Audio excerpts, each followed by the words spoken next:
Leroy. Leroy Ford was one of the baddest men. They call me the kangaroo. Yeah. Tobin and Leroy, ready to deploy. Had to hit it with a little journalism, but that was a decoy. Better ask about me, boy. Okay, Leroy and Tobin, host of the showman.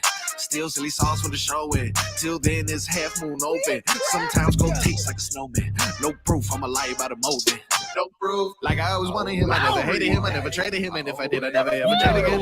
What is in store? Like under the seat of the driver's side floor. It's Goosies galore, so many more. From 6 in the Mars, never a more. Man, if I'm honest, the damage is done. Silly sauce, unlimited funds. Join us on Twitch for unlimited fun. J-Fig and Marcos, you with it or what? Tobin, give two who Tobin is. Thanks, Low Dog. 1 down, 3 to go, Leroy.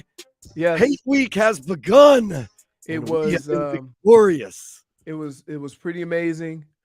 And after the game, I check my numbers, rebounds, turnovers, and threes. Mm-hmm. They've started making a lot of threes in the last, 3 weeks, month. I heard an interesting stat from Amy to put this season in perspective. You ready? Of course. The Miami Heat are the worst in the NBA at made field goals at 39 per game. Think about that. Mm-hmm. So now I take the 3-point shooting and make it irrelevant in those 39. I'm thinking, how the hell are they winning? And they still have a winning record. So if 1 or 2 of those things turn around,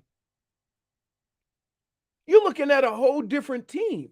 You're looking at a team that last year was a 1 seed because they were the Correct, best because team in the league. They made their threes, and it sucks. What that a changed this team? year?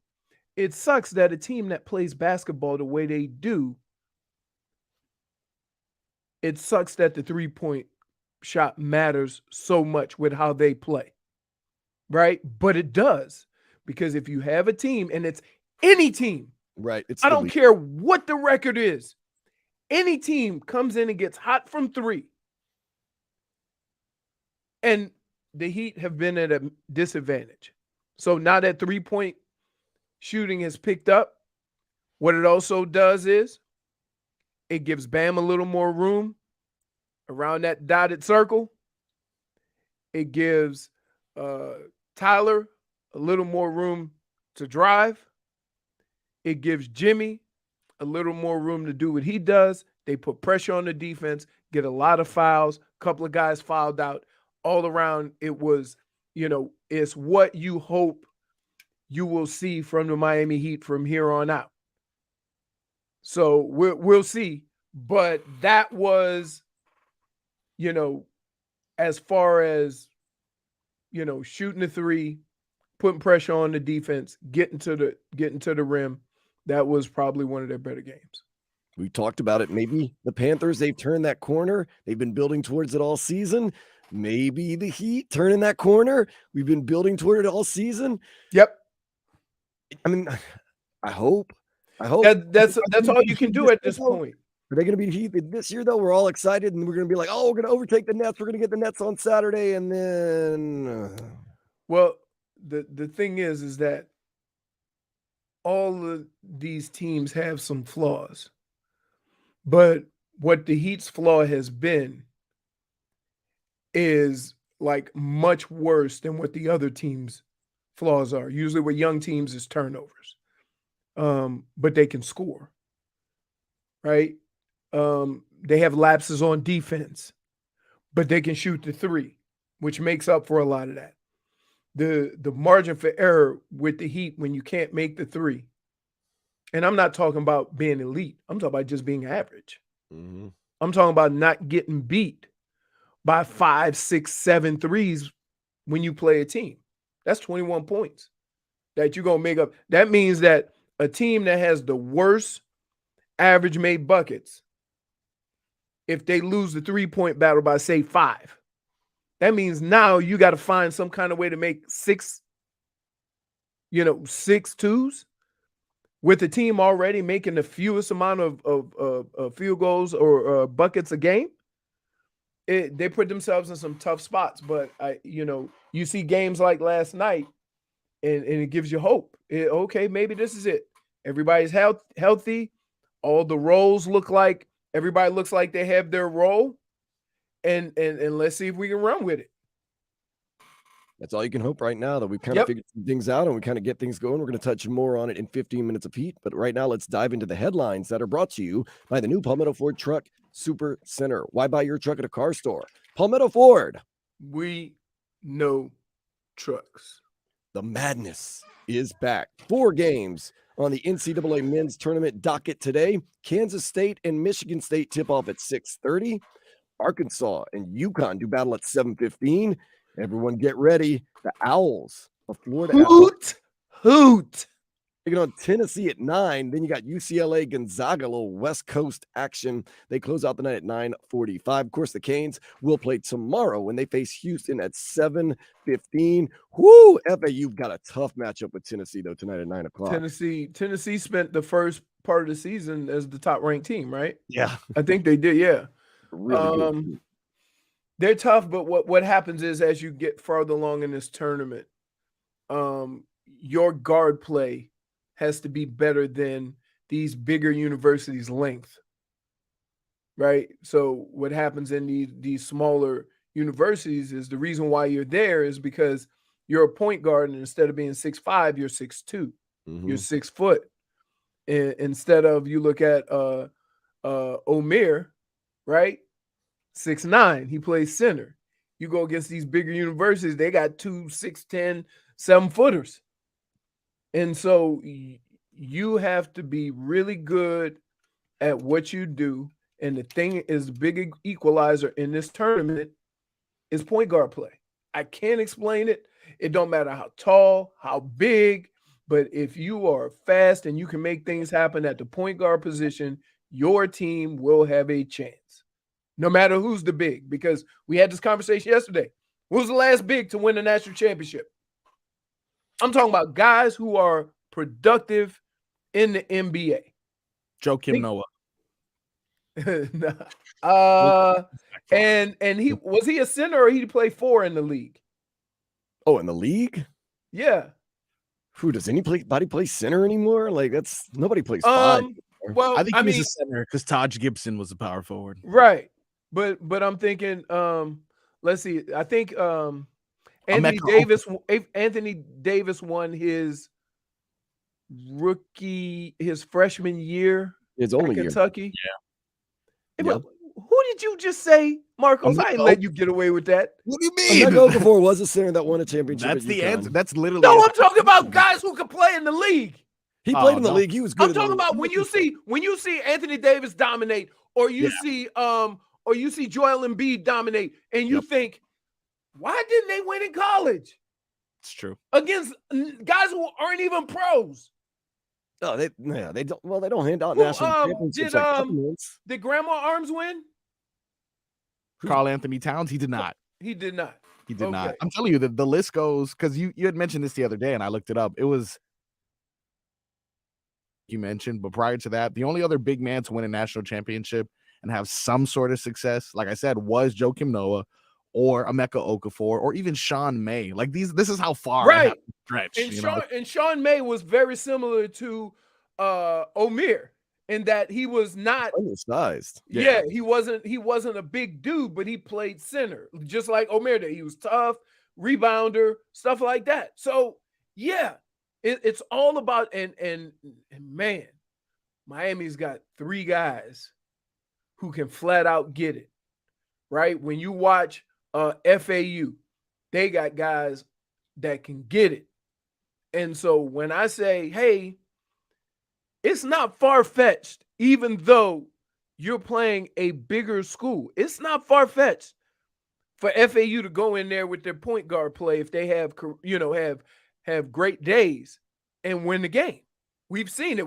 I asked somebody this. Would you have known who Steph Curry was at Davidson if not for the tournament? No.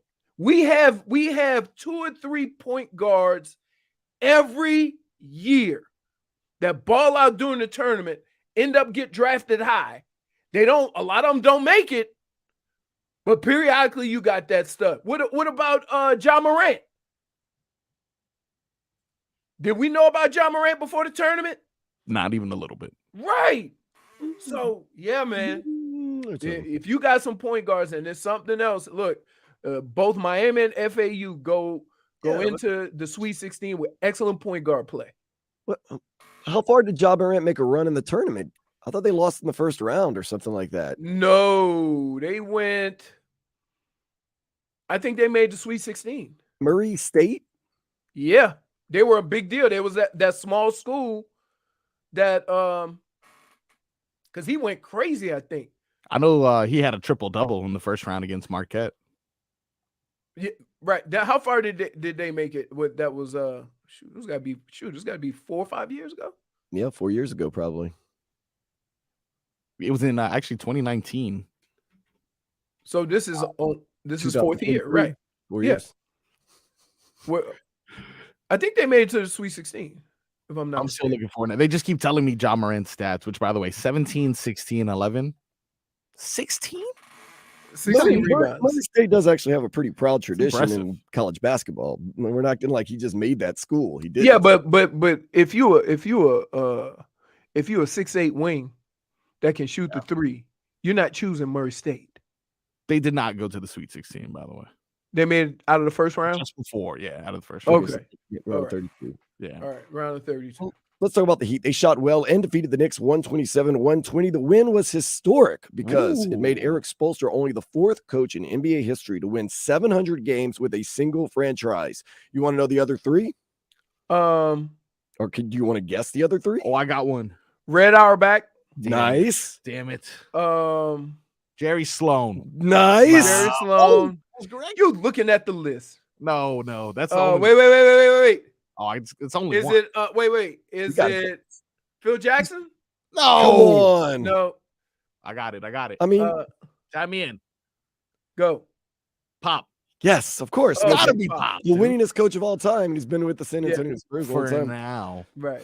Miami hosts Brooklyn Saturday at 8. ESPN has ranked its top 100 Major League Baseball players. Marlins ace Sandy Alcantara, number 11, but that's not where it stops. Center fielder. Yes, center fielder. Jazz Chisholm, number 60. That's And then- without playing all last year, too. Yeah, well, yeah, they're talking about that. And a newly minted second baseman, Luis Arraez, came in 83rd. Of course, the Fish, they open the season 1 week from today against the Mets. I have heard somebody in this building is going to be in attendance at. Hey, Yeah. by the way, Yeah, that was crazy. you know what? As a show, I'm standing up to this nonsense. That's right, Leroy. We love the Marlins. Love We them, have love no them. problem going Yep. and opening day. It's going to be Looking fun. forward to it. Why Looking not? forward to it. You think you should let us know first? Yeah, It Dan, was news. To be you honest. knew before we did. Wait. I was listening to the show That's yesterday. right. I said, excuse me? You know, why is Mark Hawkman, the afternoon host, telling everybody? Like, he broke That's the how I news. thought. I literally was listening to the radio. I heard Dan Day and Hawk talking. Hawk said, I think Tobin and Leroy are going to be there. And I I was like, literally oh, well, this is scooped everybody by going, "Oh, you guys gonna be out there?" Right. Nope. Tobin and Leroy are gonna be out there. Can we get a little love? Can we get just You know what? I'll get all the answers today and I'll report back to you, okay? I mean, at least you got a week advance what are we notice. doing? Yeah, that's good. Do we have this confirmed? Do we I'm know gonna for go, sure? by the way. I don't Figgy, know. do we know for sure? We don't know anything I for know sure. nothing, but don't worry. I'm here. I'm going to figure things out. Hey, it's Hello. Baby Spoon. Baby Spoon. Uh-oh. I didn't even see. That's why I'm home, Baby Spoon going ice skating Ice skating, not with with the her I was about to friends. say, with her What? friends. Did you see which friends are what going? friend was it? Oh Like no, you- there's parental guidance in this. I You like it, best I like believe. Yeah, you better. Yeah. Say, Speaking of ice if I skating- if I got to take the day off and go put on some blades, yeah. Let me know if you need some backup. Weapons All on right. his feet now. Speaking of ice skating, the Panthers are still holding on to a playoff spot and look to Yeah. strengthen it when they play the Maple Leafs tonight at Yeah. 7. Those guys suck. Do they? I don't know the record. I'm just trying to. No, they're not bad. They're not Okay. bad at all. All right. Yeah. They're gonna So suck tonight. Yeah. Oh, you can Hey, expect the Panthers to get out to that 7-4 lead like they did the other Oh. night. Yeah, for sure. hey, JF, you make sure you find out. Because For sure. baby, come on. We get Oh. text for everything. Yeah. Don't worry, I got it. We get text for I am everything. on it. That is I true. will write it down on my We hand. get I can send text. an email right now. You Email. guys are acting like we need an act of Congress. I can send an email. No, I need an active No, Congress. no. Wait. Get the FBI on it. But here's the thing. Yeah. You think we could have used that yesterday during the show? That would have been nice. Yeah, big news. Big We got some deal. big Baseball news. classic. Yep. Right? In fact, our show, when we go to the games, Yeah. are the only one that have Twitchers, texters represent. So I why don't know. not give them a heads up and let them know, hey guys, you know where we gonna be in our spot to watch some Marlins. I'm gonna be there. Yeah. Yeah. Actually, Hawkman also planned the rest of the day for us as Oh, well. yeah? He said What's Tobin going and on? Leroy will probably be enjoying the game after the show also. So Okay. I hope you- I mean, I would hope. Wait, because the game starts at like 7. At No, 4. 4:30. I At think. 4:30. Yeah. Oh, So we man. finish at Probably So, 420, to be Yeah, honest. Can I with you. just tell you, It's probably 420. is there anything better than the Yeah. travel day game? That 1:00 baseball game. Yeah, that's fine. Oh man, I used to love those. Yeah, usually even emptier than usual, so I can enjoy. You can sit wherever. You can Yeah. just enjoy baseball. You don't have to wait in lines for food. You know, Marcos, you're nothing. gonna be there, right? I'm planning your day. Yeah, thank you. I Okay. appreciate that. Yeah. After I get out of here, I'll race over there. We'll Right. shotgun a couple beers. I Cool. mean, we'll talk about the show, and then Sure. we'll. I'm okay with whichever one. See, I don't have to plan that type of day. That's just my everyday No, routine. we call that Tuesday in Dan Day's life. That's my life right there. I'm actually going to go shotgun some whiskey right now. Oh, nice. And then we're going to take a break and come Whiskey? back with 15 minutes of heat here You shotgun on the whiskey? Tobin and Leroy Show, 560 WQAM. Where is the whiskey?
560 WQAM. This is the Tobin and Leroy show.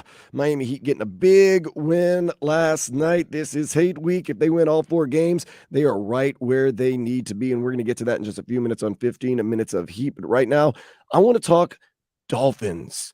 Dolphins got some free agency deals in the offseason. Is it going to help the team? Is it going to hurt the team? We're going to find out. We do know that Mike White is supposedly the backup to Tua. I don't know if Mike White knows that news yet. Or maybe he's just saying, yeah, I'll be the backup. But maybe what's up? Mike White, South Florida guy, coming back. Could he make a difference with Tua? Let's find out. He's a great guy. He was one of my best friends on New York, and obviously that'll carry over. And he's the same way. I mean, he's an absolute competitor. An absolute warrior guy you want to go to war with, you want in your dog hole. And it's I think he brings a lot of competitive nature with him wherever he goes. And like I complimented Tua about, I think those two are going to rub off on each other in the best way and really just make each other better. But I'm very excited to have him over here. So Braxton Barrios thinking that Mike White's going to be a good effect on Tua. Yeah, hold on. Yeah, we need to back this bus up. Let me do this one more time. Okay, go ahead. And before I comment, because Dan, what I think you're talking. You're not privy to the show. We listen to stuff, but we listen to stuff. All right, I got a question on this, and I think Leroy has the same question. I have the same question. He's a great guy. He was one of my best friends on New York, and obviously that'll carry over. And he's the same way. I mean, he's an absolute competitor. An absolute warrior guy you want to go to war with, you want in your dog hole. Okay. What the hell is a dog hole? Yeah. Wonderful. Because I thought the same. The hell is a dog hole? Isn't it foxhole? It is a foxhole. I don't know if I want anyone in my dog hole.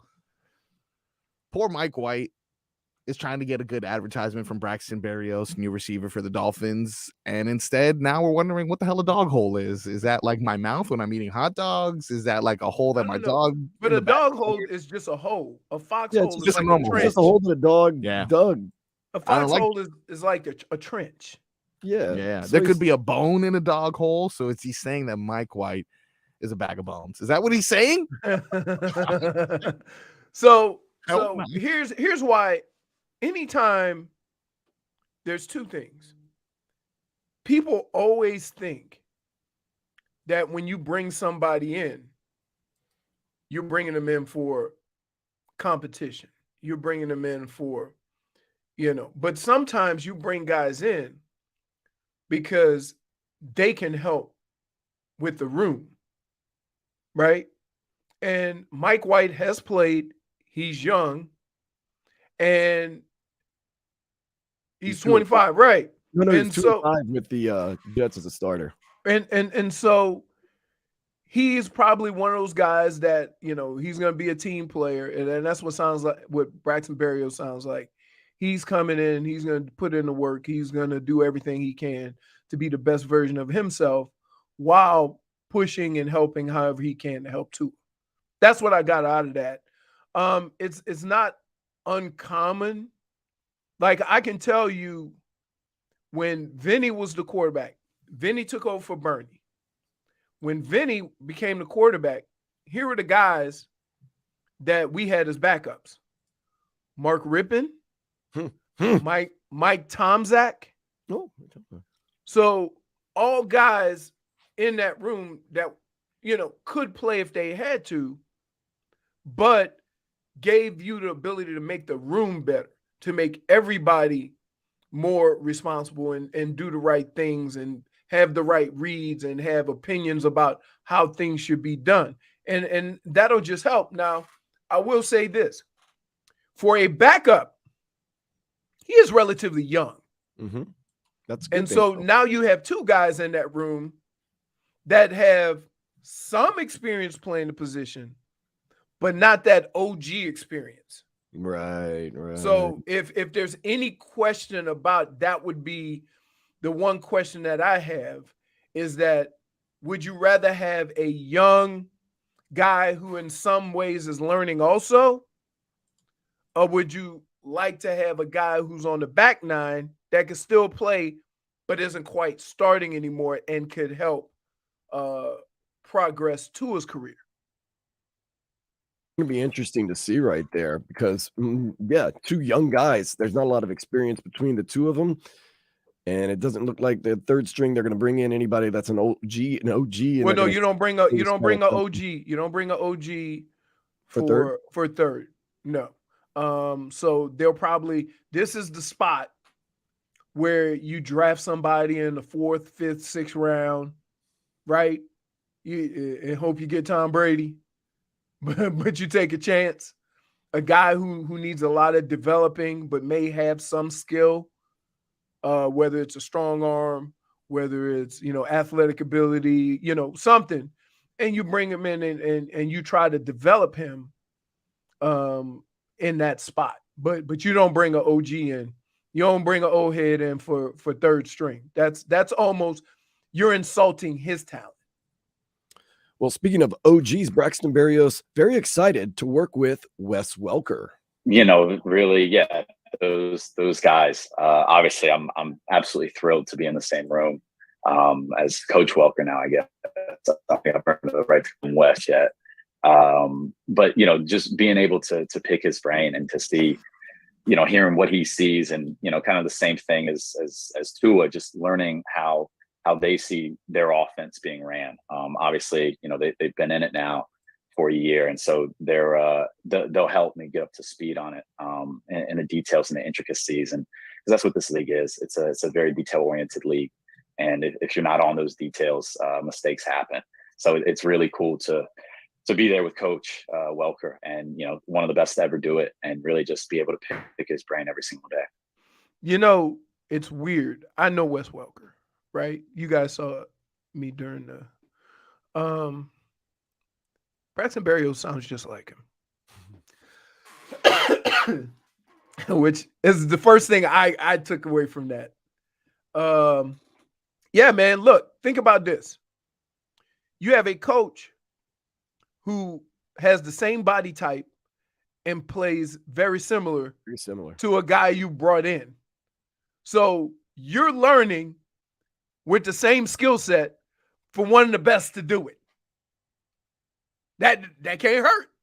I was going to say, that's got to be a good thing, right? Right. Exactly. He seems like he's very open. And did Wes Welker break the mold? Like, was there no Wes Welkers before Wes Welker? Don BB. Yeah, they had guys. I feel like I've heard Don BB. Hold on. See, here's where we're going to go with that. Yeah. What you're basically talking about is small, less than athletic, intangibles. You used to call them possession receivers. Possession receivers. Sure. But the look, say what you want. That's what everybody said about what's his name that went to Cleveland? Landry? Yeah. Jarvis? Yeah. Jarvis Landry. That's what a lot of people said about him. Because he didn't play outside. He always thought that he could play outside, but they wouldn't put him inside. They wanted him in the slot because he was probably one of the most sure receivers you could have, and you could count on him. So what has happened is, and then you take it one step further, Sean Payton puts his star receiver in the slot, whether it's a tight end, whether it's Michael Thomas. Michael Thomas played a lot from the slot, even the wide receiver before Michael Thomas, right? They all played that slot, and he ran his main guy in the slot. So we just discard it as the third receiver, but it has a different place now with how the route you run, how you use your offense. Yeah. So, but think about this. If you're a defense, how scared are you to go up against an extremely accurate quarterback like Tua? Two guys on the outside that can just fly, and Jalen Waddle and Tyreek Hill. And then all of a sudden, you got Braxton Barrios to kind of work the inside. That's scary. The other scary thing is that, and here's and I've said this about defenses. See, to a defense, they see a formation, they see a play, they study the play, they study it out of that formation. They see where the wide receiver lines up. They do all the routes that a receiver runs from that route. from an offense, we run one play out of 5 different formations. The defense thinks it's 5 different plays. So when you start moving these guys around, so what happens if you put Waddle and Tyreek Hill on the same side? What happens if you put Tyreek Hill in the slot, right? It blows the defense's mind because you have that flexibility offensively. Because wait a minute, we haven't seen this play yet from the offense. It's the same plays we've been running. Mm-hmm. So that's what, doing something like that gives you a lot of flexibility to do a lot of things to kind of mess with the defense. And you got guys like Wilson and Mostert in the backfield that can Yep. fly all around. Yep. Ooh, it looks like things are coming together. All right, Mini-Me, calm down. One thing, Tua, stay healthy. Please, Tua. Yeah. Please. Yeah. Please, Daddy loves you guys. please. Yeah. Please. Mike White, take our money. I've said it. Take our money. Don't earn your money. You Take earn it. your money by sitting on the bench and patting Tua on the back every time he scores a touchdown. At the That's end of the what we year, do. we want to call Mike White a payroll bandit Yes, indeed. And we'd be so Yeah. happy. and be So happy about it. We'd be so Mike White, take our money. Please. Say, please, Heat. Win out this hate week. 1 down, 3 to go. 15 minutes of heat. We'll discuss next here on 560 WQAM.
has begun, and the Miami Heat have passed the first test, shooting well, just overall playing well. 127-120 over the Knicks. We were right about Julius Randle not exactly going off. We figured the Heat would find a way to slow him down. He only had 15 points and 9 assists, close to a double-double, but he did not go off like he did the other day.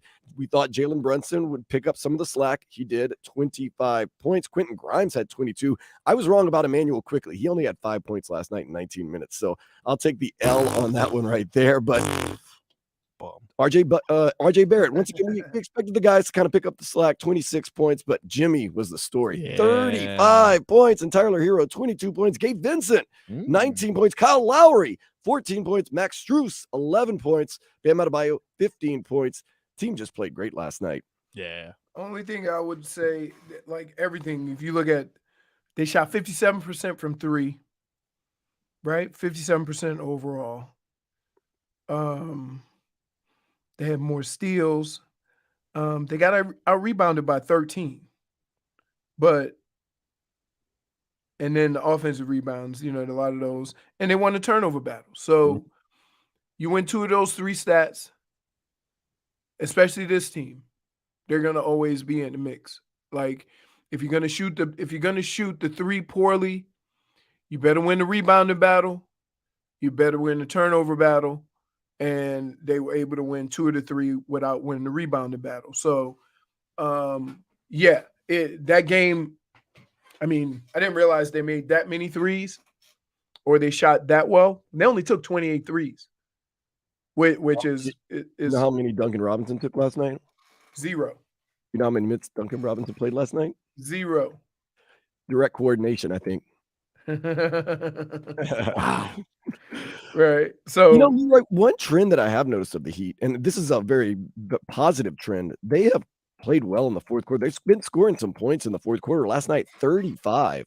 yeah, usually it's because they're catching up. Right. And Tyler Hero's been playing really well in the fourth quarter. Tyler Hero has been, he seemed to be a little more aggressive earlier. Yeah, I like that. Even though he made shots in the fourth quarter, made some big buckets, more aggressive earlier in the game. Like if you're going to be the starting point guard, you have to be the guy that puts pressure on the defense so it enables you to facilitate to everybody else. If you're going to dribble the ball around as a point guard, then we need somebody that's going to put pressure on the defense. I think Tyler did a better job of that yesterday. It's one of the reasons why everybody got so annoyed by Kyle earlier in the year. He had the ball in his hands all the time. He was just dribbling around the outside. He wasn't putting pressure on the defense for whatever reason. Yep. Got to be that threat in there. You got to, that just seemed like that was what a lot of Lowry was doing, was dribbling around and passing the ball and kind of just, I wouldn't say slowing things up, but just you got to be that aggressive. Right. When you get that aggressiveness, you kind of suck things in, and you can also kind of have people off, and you kind of open things up, especially for guys like Jimmy Butler. Here's the thing.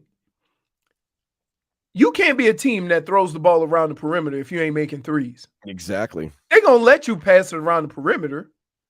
So from that standpoint, it seemed like there was a better mix of threes versus getting the ball in the paint versus putting pressure on. I think they had 2 guys foul out.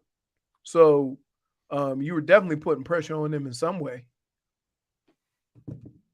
Caleb Martin, remember we said we needed him to play. He played 23 minutes last night, 5 points, 5 rebounds.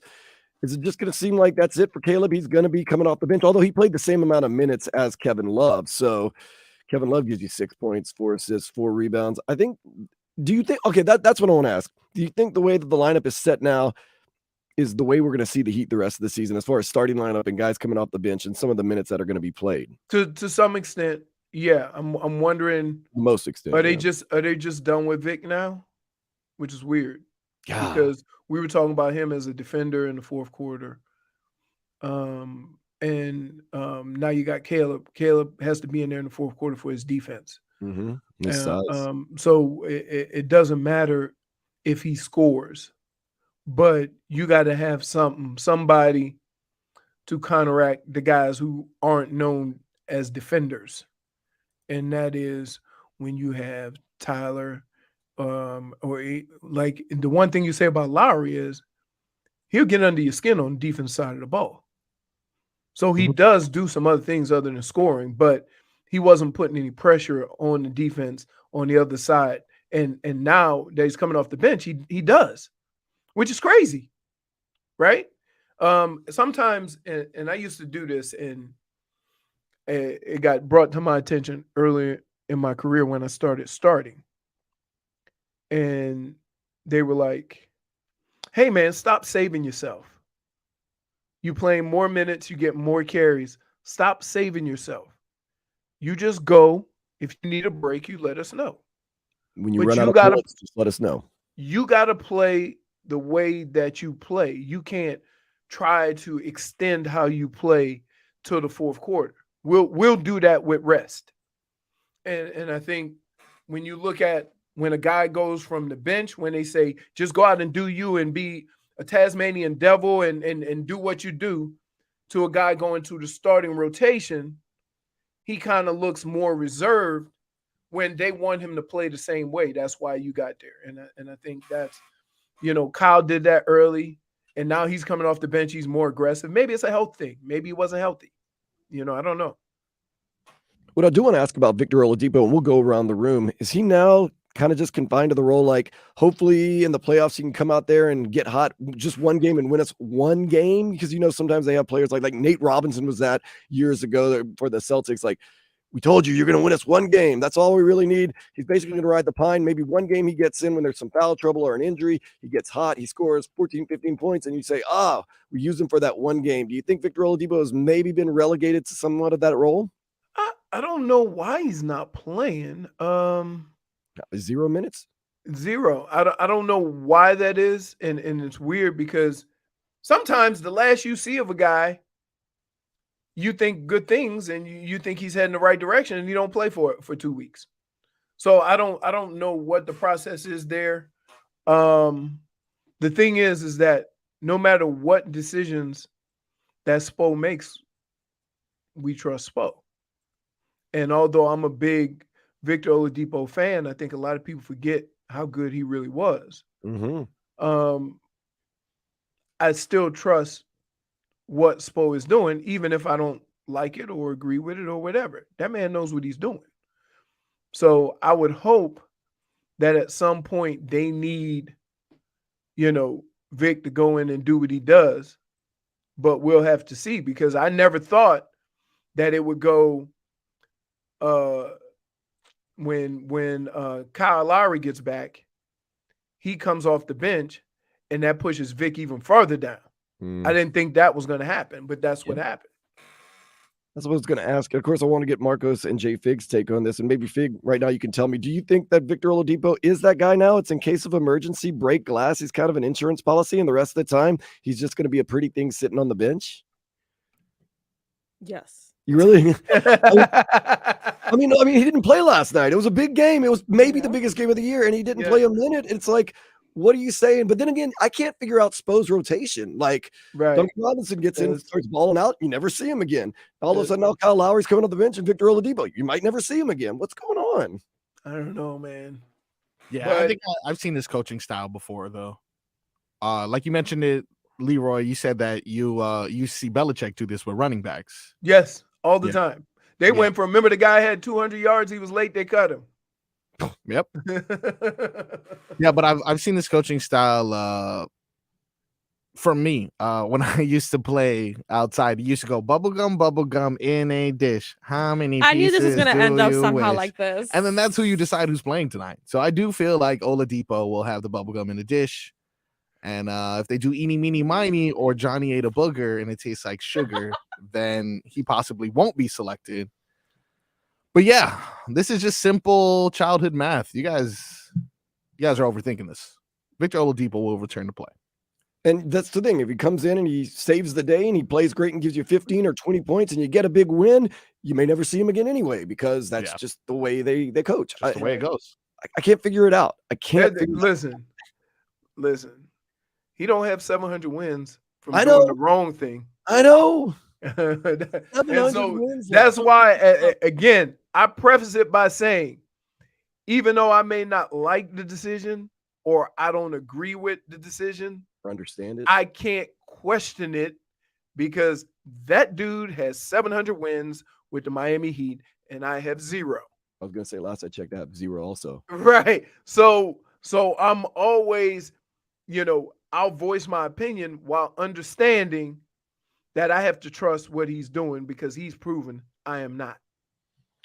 And there are some theories I'm seeing some of the texters and the Twitchers and the YouTube livers saying, well, maybe he's hurt or he's got something wrong. It could be And then that they play him for 2 weeks and then give him a break for a week because they want him ready for the playoffs. It's true too. And they may know, the soreness or what he's going through or whatever. That could be true. Yeah, that could be. But you don't know. Very easily supposed saying, hey, look, man, we need you for the playoffs. Rest up, charge your batteries. We got a big run coming up. We're going to need you. Let's rest you. If we do, in case of emergency, break glass, we'll break glass. But, we're playing for something bigger. That could be the thing. We're not in the locker room. We don't know what's going on, especially in Spo's brain and what's going on behind the scenes. And we do know one thing. The Heat will never let us know. And most teams won't. Most teams won't. Of course, here's our game plan, guys. Let the whole league know. So, we have more information on the DA trying to indict Trump than we do on whether Victor Oladipo is hurt or not. Absolutely right there. But it is encouraging last night to see the numbers that you got from some guys like Kyle Lowry, Max Strus. If Max Strus can give you 11, 12, 13 points a game, Gabe Vincent 19 points. It's just a really good game. Now, does that carry over to the Nets on Saturday? I don't know. And that's the thing. That's we've been having these conversations now for 73 games. Right. And what's the answer? Like, so okay, I see it. No. Sample size says no. All right. Sample size says it's going to be up and down and up and down and up and down. Mm-hmm. However, what I saw last night would lead me to believe that they can do some things consistently. The 3-point shooting, you're not going to shoot 57%. No. But the other things, the pressure on the quarterback, on the defense, the pressure on the other team defensively, those things you can maintain. No bad decisions, the turnovers and stuff like that. I think when they lose games, we don't even talk about the threes until we get past the rebounds, the turnovers, and just the not being on a string defensively. Those are the 3 things. Every time they lose, like, guys aren't where they're supposed to be and what have you. So yeah, I hope so. It's pretty early and obvious to know when the Heat are going to lose, when they're not making their threes and they're giving up easy baskets. That's a pretty good recipe for most teams, but I've seen some games where they're just not really there defensively and they're not hitting threes. That's just a recipe for disaster. So, right. But you start making those threes and everything kind of starts opening up. So, yeah, that's kind of like the key right there. You start hitting those threes and the game evolves and changes. But we do know one thing: the Heat, hate week. They passed the first test. They've beaten the Knicks. Maybe it's a case of the Knicks being the Knicks and the Heat being the Heat. Maybe the Knicks are going to start doing one of these. I have a question. Why are we this far into the season and the Heat playing 2 games in 7 days? I don't know what the NBA does half the time. Yeah, they got to spread that out. That means that at some point they didn't have to play a back-to-back. Yeah, that's true. They should have just spread it out. There you go. You're solving the problems of sitting NBA players. Do your schedule better. Schedule better. Up next on the schedule, we have some headlines, get you caught up with everything that's happening in the sports world and the world in general here on the Tobin and Leroy Show on 560 WQAM.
Tua.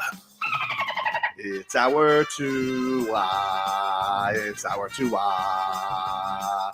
It's our Tua. Tua, Tua, Tua. Tonga Valoa.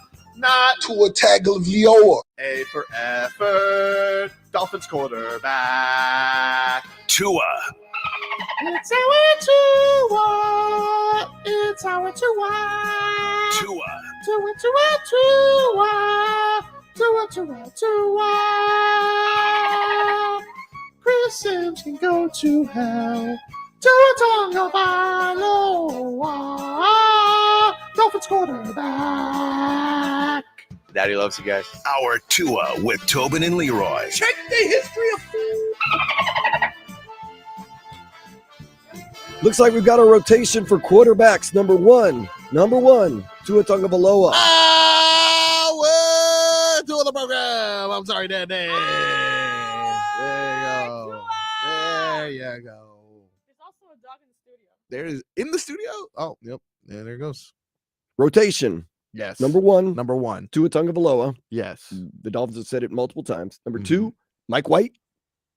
Whoa. We just got dogs roaming around. Oh, it's a big dog. He too. follows me every single time I'm in the hallway. That dog is number 3, actually. It goes Tua, Mike White, that dog. Skylar Thompson, our number 3 for the Dolphins this year. Ooh. It's got to be Skylar Thompson, right? If he doesn't get picked up by someone. They're still developing him. They probably like what they've seen. I mean, he was put in a difficult situation last year, and he didn't play terrible. And if you can get a guy that young to respond, admirably, it probably would warrant at least keeping an eye on him. I thought he played kind of like a third string quarterback whenever he got in the games. Dude, he was a rookie. Yeah, a rookie third string. A rookie. Right? Well, you think every rookie gonna come in and play like Tom Brady? I wasn't asking him to. He played. But I mean, some people talk like we can't get rid of him because he's the future.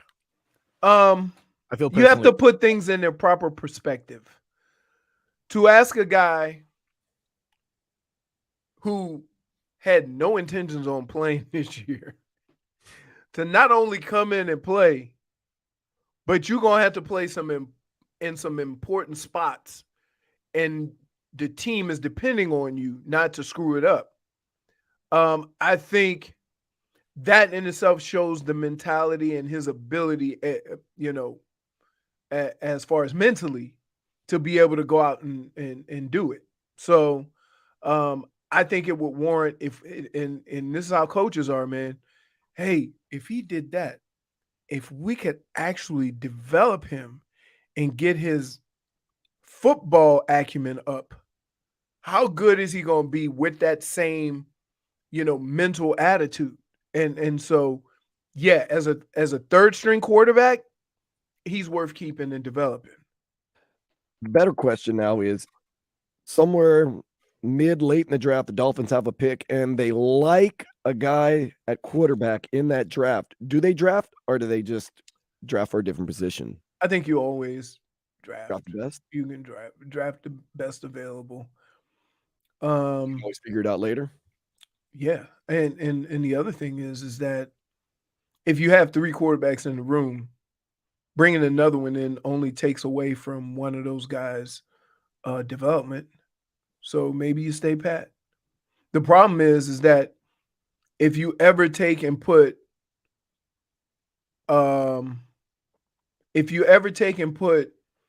any one of those guys on the practice squad. Now I'm talking about, it's supposed to be Skylar. I mean, is it? No, it's not Skylar. Yeah, it's Skylar. Yeah, Skylar. Put him on the practice squad. If you think that highly of him, you ain't the only one. Somebody could pick him up. That needs a backup quarterback. Mm-hmm. So you got to be careful with how you do that. It's one of those things. What do you do with the third string quarterback? It ended up kind of paying off last year when they put Skylar Thompson on the roster because they ended up needing him and using him. We'll see. I don't know I don't know what's going to happen in the draft. I never know what's going to happen in the draft. I do know You never know. But I would say this: is that it wouldn't be that far-fetched for one of those teams that need a quarterback to take that defensive end, because he's a plug and play. Like your quarterback, very rarely are they plug and play. They're still they're developing and they're learning on the job. But if you get the DN, he's plug and play. He can make a difference tomorrow. You go get to the quarterback. Okay, gotcha. Easy. That's it. Easy. I was thinking, like, wait, who was the top quarterback taken last year and how did he do? It's Kenny Pickett. And he did okay, but yeah, it wasn't plug and play. It was a big time learning process. Like that interception he threw to Igbenogany that ended the game last year against the Dolphins. Right. I don't understand. Here's what I've never been able to figure out. Why don't quarterbacks need time to develop like they did in the past?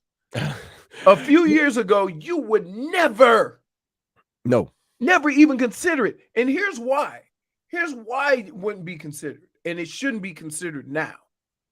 One, it's not that he's going to learn on the job and you're up against it, with, you only have 4 years or a couple of years to determine whether he can play. Forget that. Okay? The bigger issue is that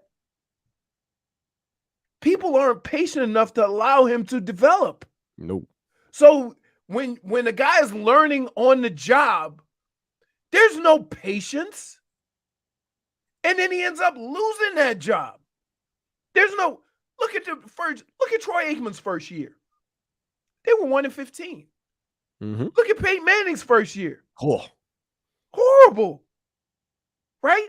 I mean, Tom Brady didn't play till the end of his rookie year, and that team was really good. So they won in spite of him. In the Super Bowl, they won in spite of him. He was okay. Passes. They threw screen passes all game long. What about Ben Roethlisberger? Right? They won in spite of him early in his career. Mm-hmm.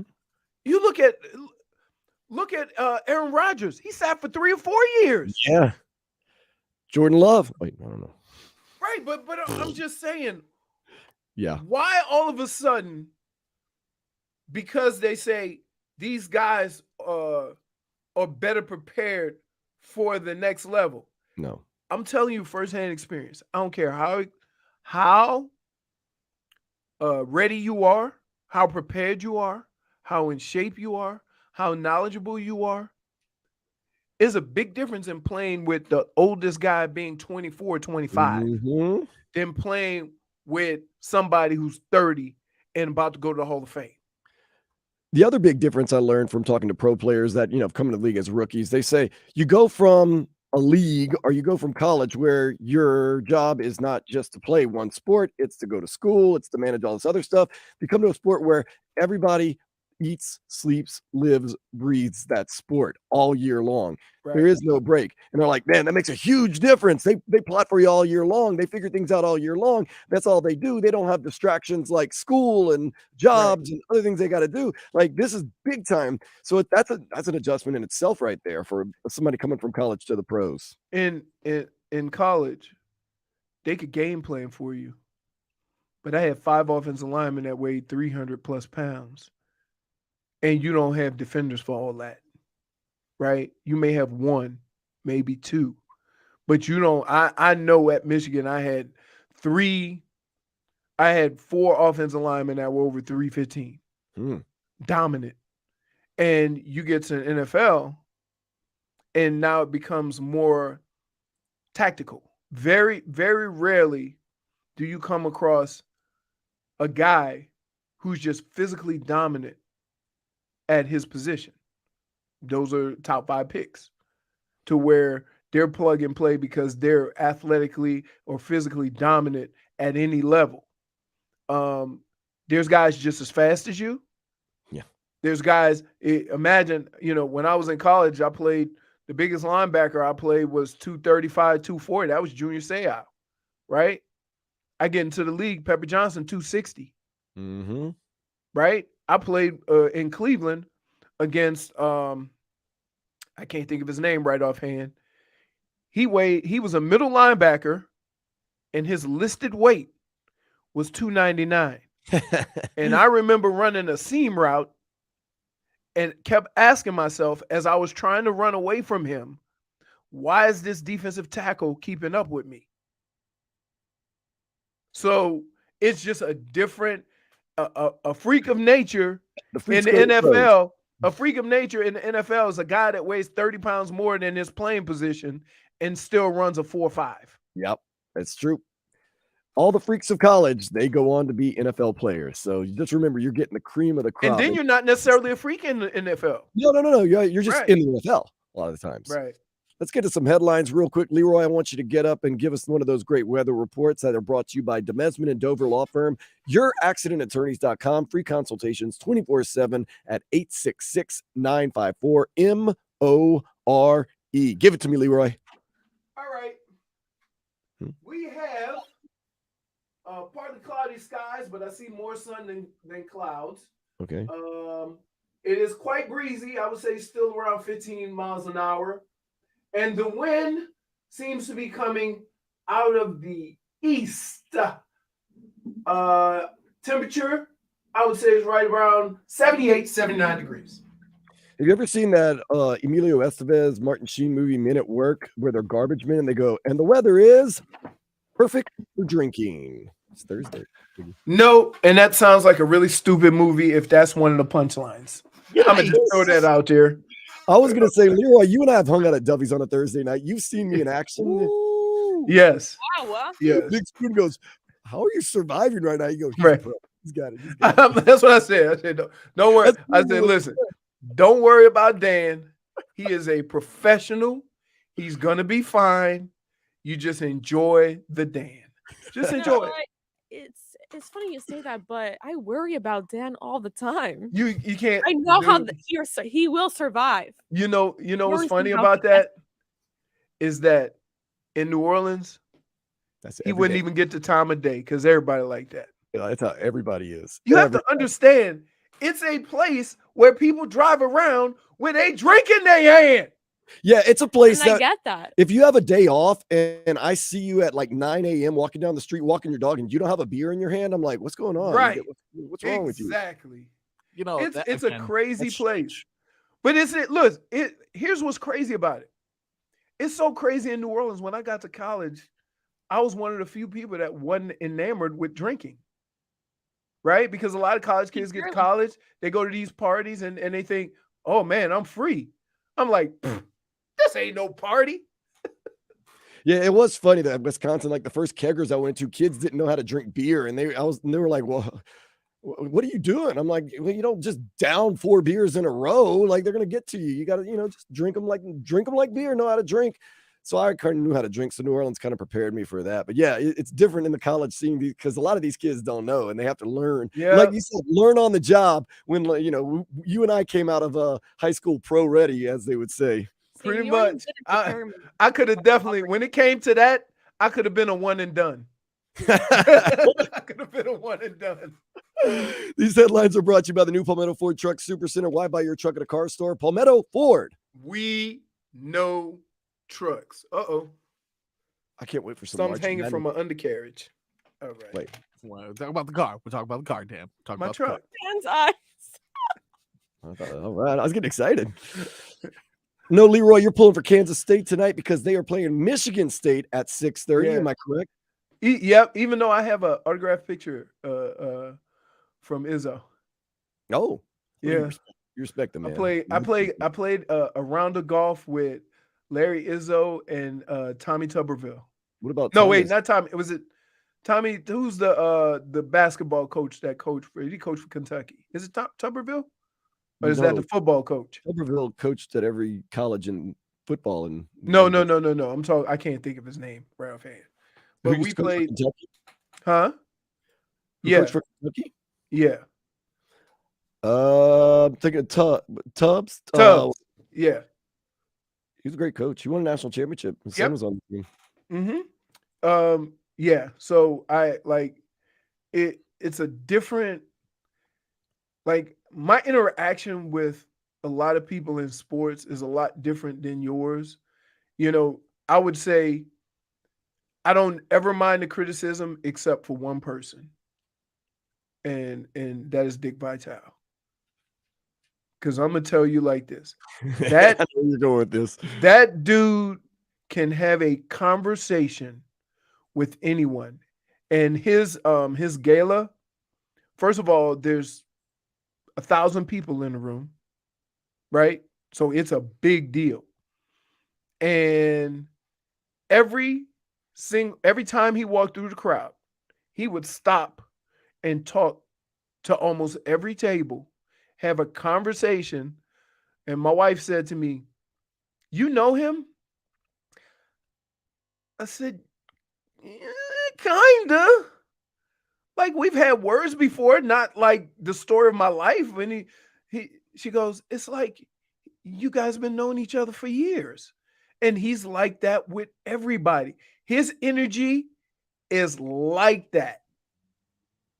His energy is like that all the time. The energy you see, that energy is everywhere. So I'll take a lot of criticism of a lot of people, not Dick Vitale. I hear that. Got Arkansas, UConn 7:15. Oh yeah, Florida Atlantic. Give me a hoot. Hoot. Taking on No. Tennessee at Hey, 9. Cool. Did Hold it do on. hoot hoot? You got to do a more aggressive hoot than Well, I that. don't know. It's That- an owl. Those owls ain't winning nothing. Woo! Owls don't play around. Woo! Woo! Can I just tell you? Yeah. I've never had an interaction with an owl, but I've Ooh. seen owls in a tree, and I just walk by and say, "I don't know nothing about you, owl, but I'm gonna just leave you the hell alone." Yeah, I gotta give buddy. them a tootsie Are they pop. aggressive? Yes, Are they especially in their aggressive? mating season. Very aggressive. Oh wow. Mm. You know, Very. they're Like quiet. kinda bird. They're silent. Hey, What? you know what? Wait. So that owl could very easily do what Tobin does and turn and look at the other owl, right? They can go 360. I think its head goes. Oh, yeah, That's yeah, pretty yeah. cool. They can do Yeah. they can do that. Yeah, they can go all the way in front. All They're the way back. silent flyers too. Like normally, they What? flap their My wings. kind of bird. You won't even hear them What? coming, kind of thing. Like you'll hear they did a microphone test or something like that, and you usually hear pigeons or crows or whatever. Not an owl. An owl will bite your head off. I'm before you always do. listening for I like pigeons that. and crows Yeah, and buzzards and Yeah, It's like, wait, why does mine gonna sound like I'm sitting in my backyard in the jacuzzi and that's a you hear them. that's a pigeon. Yeah. I'll tell you what, those nasty birds that eat carcasses, those Oh, turkey buzzsaw. buzzards, the Yeah. big body with the little bitty head. Are you guys Yeah, talking about vultures? Yeah, that's what they call turkey vultures. Okay. turkey vultures. I mean, as soon heard as that. somebody hits an iguana or a duck or something like that on the street, they They're all of a aggressive. sudden mysteriously up above circling. And then when they're eating and you're driving by them, they get mad at your car. Like, Right. Hey, man. mean. Hey, that's it. I gotta be careful. UCLA Gonzaga, they close out the night at 9:45. Of course, at 7:00. If you want to hit the ice, you have the Panthers making that playoff push against the Maple Leafs. Do you hate that two West Coast teams are playing each other? I think it's an advantage. Ooh, okay. I But like I it. just think like the way the rest of the country is set up, like everybody's going all over the country and playing outside of their element, but they have two West Coast teams that are playing on the West Coast. Is that really like, I don't know who's gonna win, but is that fair to the rest of the tournament? I really haven't thought of that. I guess Neither one of them are one seeds. it's a slight advantage. It's a slight advantage. I'll give them credit for that. But then again, I mean, it's only one game, so Yep. they're going to be back at it. One of those teams is going to be back at it in the Elite Eight, and I have UCLA winning it all, so that probably means Gonzaga's going to win tonight.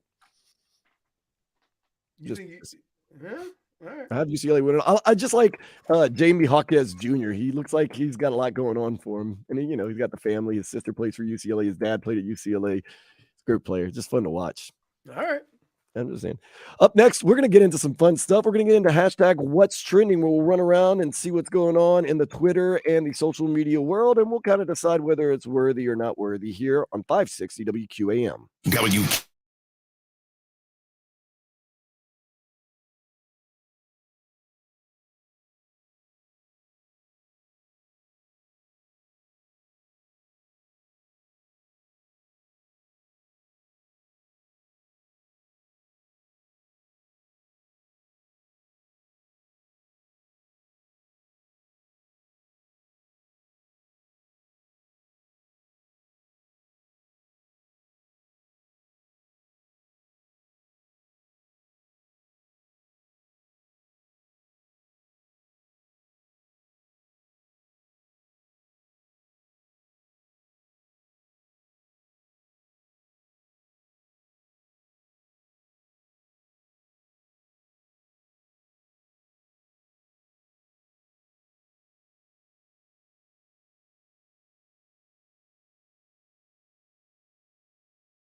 good. We were gold. Oh, if you're watching us on Twitch or YouTube Live, anytime I hear the sensual sounds Day, where are you? of one Miley Cyrus, I'm all in. My camera doesn't follow anymore. I think Marcos took the camera off of me because off the air it was getting a little crazy. So It was getting crazy. yeah, Marcos, do you want to explain while I fix my camera, or you want to just make up a lie? Make up a lie. Make up a lie on what happened Yes. during the break. This is even more exciting. All right. So during the break, Dan Day and I had a long discussion about the meaning of life that we're gonna. Oh, sorry, his camera's on. I was gonna tell you guys. I really was gonna tell you. He was guys. actually talking about flowers. I'm crab walking right now. That's impressive that it just follow. It can follow you because now when Leroy does crazy things like attack Tobin, we'll be follow able you. to hear it. He's in the main room. And yeah, he's in the main studio, but we can't So, use the Joe Rose. We thing. have new This is your- well, somewhat new cameras now. He's I in want your my whole seat. body to be shown. Jay Fig's like, I don't like that wide shot. I need the wide shot because number one, it makes me look better. Number two, Yeah. I don't go to the gym 6 days a week to not show off a little bit of this. Yeah. You When I- look amazing, Dan. Thank you. You're You welcome. look great too, Leroy. You look great. You weigh $120. You're supposed to have muscles. All right, what- I Fine felt European like body mine right was- here. Oh, okay. You I thought kinda- you were Slim. gonna do, like, move though. Hey, Nice. Dan Day. okay. Wow. Whoa, my Whoa. God. Dan Day is slim fit. Is this Yeah. man? You're the reason why I can't buy no clothes anymore. I know, but I got some skinny jeans all on. fit Fig. you. Look at my jeans. Let me see your jeans. Jeez. He's so stylish. Wait, I'm are your just- ankles showing? I'm No, impressed. no. Perfect. Never Oh, show look my at ankles. that. You know 'Cause he's what? a man. That's it. Speaking of what's sexy, let's go to Yeah. what hashtag what's trending. Let's do it. Apparently, a lot of people very upset with Stephen A. Smith. Wow. Yesterday on First Take, Mad Dog Russo showed some love and appreciation for the World Baseball Classic, and Stephen A. went off and said that it pretty much was garbage. Why would he say that though? Did he watch any of the World Baseball Why would Classic? they do that? How can you watch that without being a fan? I talked to a of dude that was at the final, and he said it was one of the greatest experiences, not just sports wise, but just experiences in his life. Anytime, and here's and this is a American thing. And I've never been this way because I think whatever gets people together for a common goal, Mhm. especially sports, is pretty special. But international sports, Oh, God. international competition I mean, is a different level. It's a different level. You have people who don't care about sports that go to these events because their country is there. That is different. That's not like the NFL or the NBA or baseball. And if you take that a step farther and say, okay, I went to the World Baseball Classic, my guy is coming into town, or my guy plays for my home team. That sparks that interest all over again. I want to ask you this, Leroy, and we'll ask around the room. International sports, it's just so great. That's why and I don't know if you do it, I'll stay up during the Olympics 3:00 in the morning and watch fencing. It attracts me, and it's cool. And I watch it. Why does water polo excite you so much? During the Olympics, it's awesome. And then you say, maybe I'll watch water polo outside of the Olympics. You watch it outside the Olympics. Oh no, man, I can't. do Right. that. But that's what I'm saying. It's like there's a difference in watching MLS and watching World Cup. Yep. I Right. love both, We've but- all seen the craziness that surrounds the World Cup. And now they're doing it with baseball. I mean, you should see the Ryder Cup and the President's Cup in golf. Yeah. It is unbelievable. So I understand if you're a purist and you're American and you're in American sports and so forth and so on. But if you look around, all of our sports are becoming more international. Mhm. And with the guy, look at basketball, right? Yeah. The top 3 players in the league that are vying for the MVP are not American. You look at baseball. Baseball is more of a Latin sport than it is an American sport, even though people will say it's America's pastime. Okay, it's America's pastime for the I also think a lot of Latinos. passion. Right. Plus, they That are goes into the game internationally than it is here, you know. right. Let's even go And further. the fans too, they just make a big impact on everything. Yeah. Exciting. But let's go further. Even the NFL's trying to expand. Mexico City. Now Germany. We're playing games in Right. Germany, and it's Right. packed stadiums with people that understand American football. Could it Right. happen I one think day? Leroy, is it going to happen one day? what? You'll be a I coach think for the the Jacksonville Shanghai. Jaguars will be in London. That's what Tobin says. I hate that idea. I want Mexico City to have a team. It makes more sense. They're fanatical down there. They have a large population. It wouldn't mess up time zones. The travel would be less. I don't want teams going across the pond because they always complain about coming back. I need an off week. Put them in Mexico City. Problem solved. Studio Azteca. I would say this. There's probably cities in this country that I would like to see have teams. Name one. Portland, Oregon. North Dakota. Austin. Ooh. Oh. But doesn't Texas have enough? Austin is, I saw this last night. But the University of Texas. Austin is the biggest city without a sport. Yeah, but you got to keep Austin weird. That's why. Yeah, they do say that, right? They try really hard in Austin to be. They're great, but they try really hard. Marcos, what you got with the hashtag what's trending? All right. Guys, I hit you with some good news yesterday with the return of the Mighty Morphin Power Rangers. Now I got some sad news in regards to our childhood. Guys, let's have a moment of silence. Let's see if you recognize this. Leroy, I'm going to ask you first. Do you recognize this American icon, I think? You know, also a Japanese icon, you know, kind of like Shohei Ohtani. He's doing what he can, and I'm just going to get to it. That may be the last time. Sorry, I'm choked up. Excuse me? I'm a little choked up about this. That may be the last time that we hear Pikachu Why? and Ash. Why? After 25 years, the 10-year-old world champion hero from Pallet Town and his partner Pikachu, not now Pika, I'm talking, will leave the Pokemon anime after 25 years. No more Pikachu and no more Ash Ketchum when it comes to Pokemon. Here's the part of the reason. Question. They've been the same damn age for 25 years. Oh, you're focusing on the wrong things. all right? Wow. Question. Yes. Is the show still going on without them?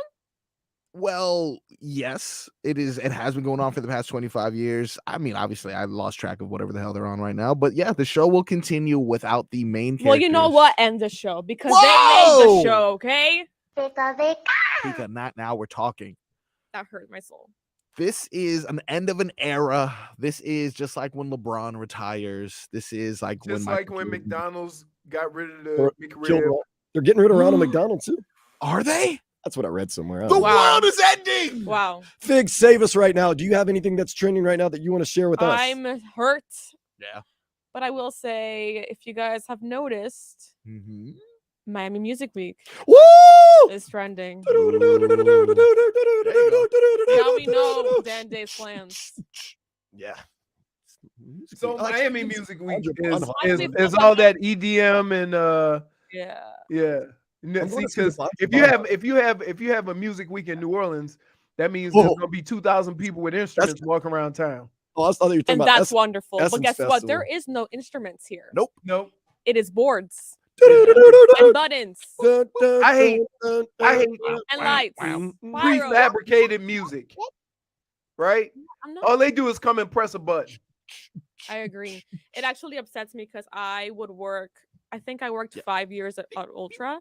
Uh-huh. And no offense, it's great. It's a great time for other people who are interested in it. I'm I love into it. production, so I was a part of it because of the production. Yeah. But when I would go backstage and just see these guys And upset the DJs. of course. I kind of look like David Guetta. Yeah, you kind of do. We're both French. When I would go backstage More and like then David look at Guetta life. what they When I were say doing- Dan Day, I certainly think French. Thank you. Appreciate that. I would Go be ahead, Fig. upset, okay? Yeah. All that's they were fair. doing was just jumping back there and then just boom, Boom, boom, boom, boom. Yeah. and then faking the button. And you know what? That's upsetting. They were faking the button. Sometimes I feel like they people do. fake the button. Sometimes I feel like they And it do. upsets me because guess what? I love rock and roll And you can't fake that. and I love all that kind of music. Mhm. And that is real, pure talent. Wow. Okay, Yes. so the main question is this. No Leroy, offense. will you come with me to Ultra Fest this weekend? Ooh, No. Leroy at Ultra. He goes, no. No, because I just picture at 1 a.m, I'm giving you a piggyback ride to your car because you can't walk. 1 in the morning. Whoa. Might be later than that. That is not. Yeah. No. Oh, Andy's a pro. He doesn't need a piggyback ride. Well, all the candy poppers out there, have a fun weekend. Drink water. Water. Stay hydrated. Stay hydrated. leave the damn water. trees alone. Leave Yeah. the trees alone and drink a lot of water. I don't know why. I don't know why people go down to these events and think trees need loving. Well, I know why, but we're not Trees going are to get into that people right too. now. That tree shouldn't be dressing that way then. What we do want to get into, there is a beef, an ongoing beef in the Minus NBA.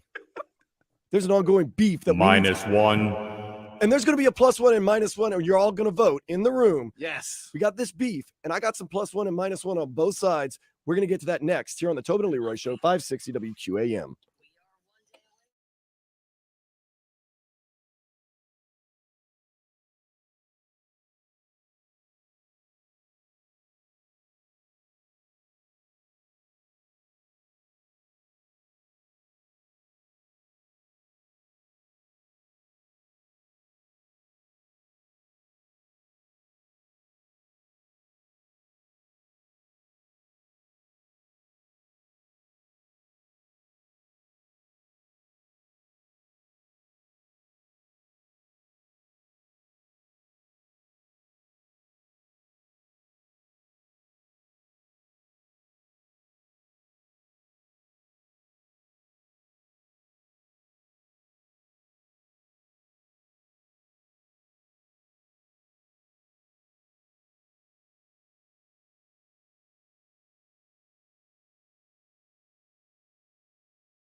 a.m. This is the Tobin and Leroy show. Follow us live on Twitch and the YouTube page. Just type in 560 WQAM. Of course, you can listen to us on 560 in South Florida and on the Odyssey app, WQAM.com too, anywhere around the world. KD and Charles Barkley, sometimes like me, they just can't quit each other. They know it's bad. They know it's not good. They know they should just shut up, but they just keep going at it. KD's got those bunny ears. He looks like 10-year-olds get him all angry on Twitter, especially let Charles Barkley get mad at him. He recently said some things about Sir Charles, and I want to go around the room and vote whether you want to give KD a +1 or a -1. We're going to vote as a democracy, and of course, in case of a tie, Fig will be the deciding vote that decides everything. But I think they're both pretty clear-cut. So right now, I want to hear KD talking about Sir Charles and the whole bus rider incident. For the media that pumped up bus driver, bus rider. Why is that analogy even brought up for teams? Like, we ain't no bus. Like, I feel like the only reason why that even kept traction because that was about me specifically. If that was about any other player, that wouldn't even have hit like that. You know what I'm saying? But Charles Barkley said that about me, and like I said, disrespecting my game is a part of the storyline. You know what I'm saying? So like that's gonna hit for my storyline more than anything. But like, who's even looking at the game that way? Like, that's how Charles Barkley looked at the game, and that's probably why he didn't get what he wanted, because he thought it was all about being a bus driver when we all sitting on the bus together. Oh, Leroy, is that a +1 or -1 for +1? Hey, let me break it down for you. Oh, I thought you weren't going to break it down. I'm glad you are. Yeah. See, Chuck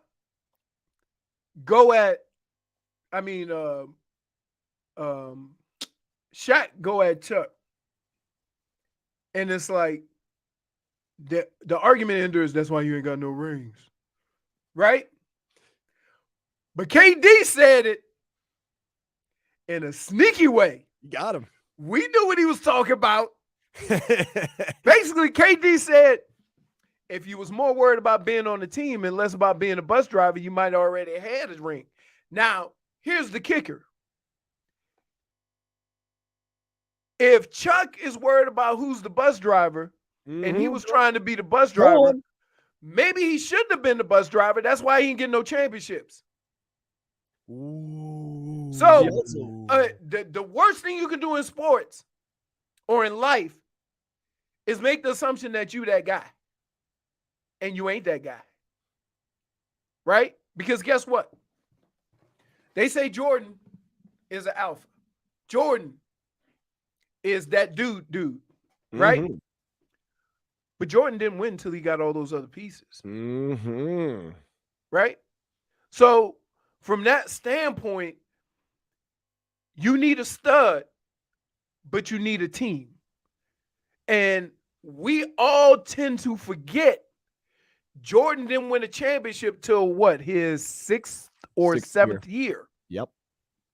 So what was everybody saying about Jordan those first 5 years? The same thing we saying about Chuck. The same thing we say about a lot of guys who don't have the chip. They put a supporting cast around him, and he was the dude. I'm not saying he wasn't.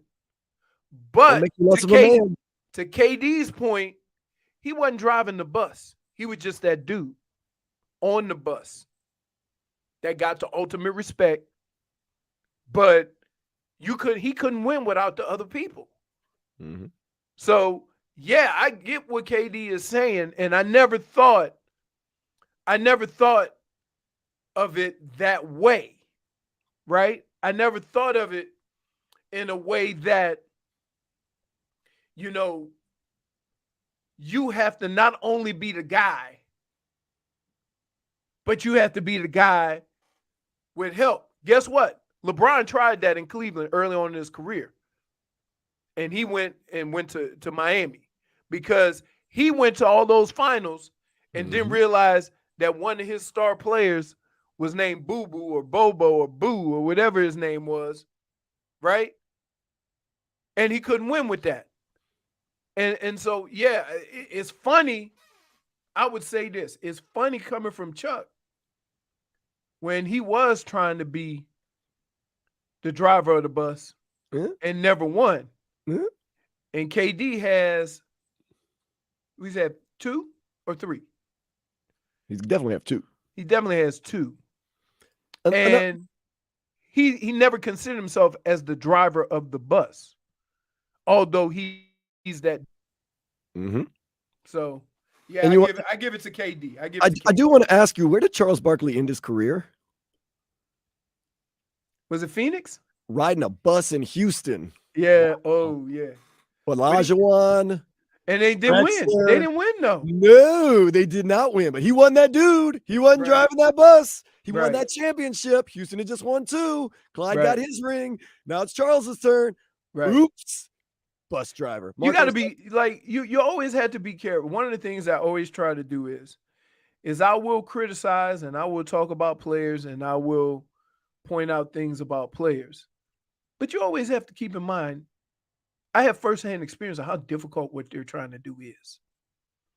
And sometimes Chuck loses that.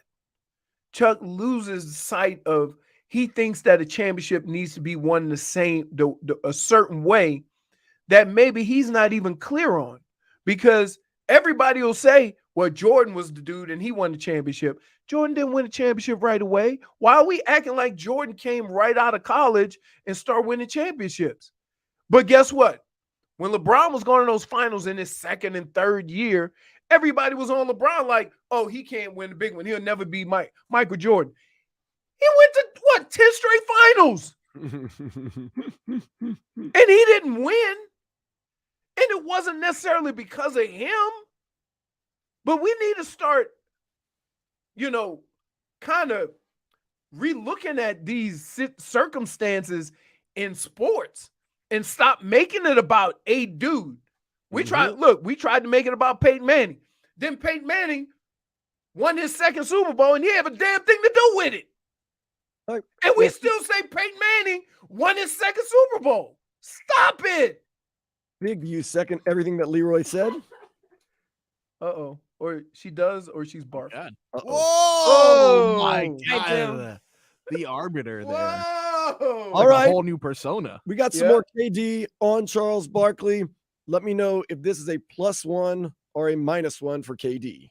I wouldn't call it beef. I just think he's just mad opinionated, and he feels as though like that's his job to be mad opinionated in a negative way against players. Like I feel like he feels that the job requires him to, nitpick and look at just the negative in the players. I'm not saying you should only talk about the positive either, but like when you clearly show bias that you're trying to take away from what these players have done, then it just looked corny on his part.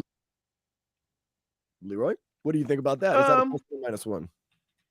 I give him a +1 from this standpoint, is that there are far too many times where we hear analysts who have played the sport and know what it takes to be successful in the sport comment on other players like they don't understand how hard it is.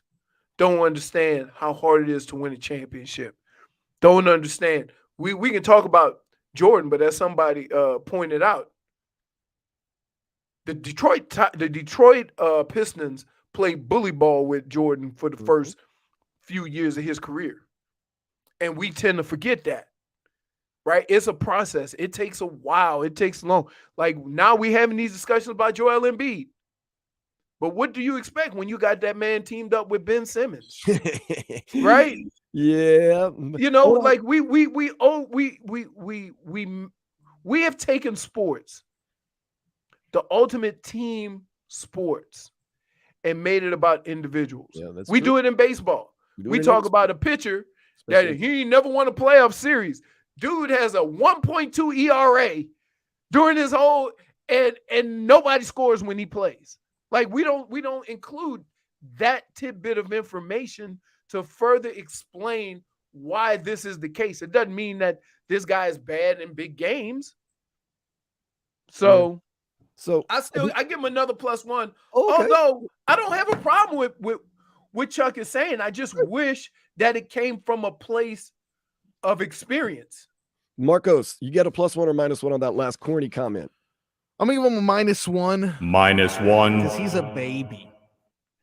Yeah, I'm going to give him a -1 because I have heard Charles Barkley be positive about players and positive about teams. He's not just -1. negative all the time. So now, Fig, you are the deciding factor. +1 or -1, whatever you say goes on Kevin Durant.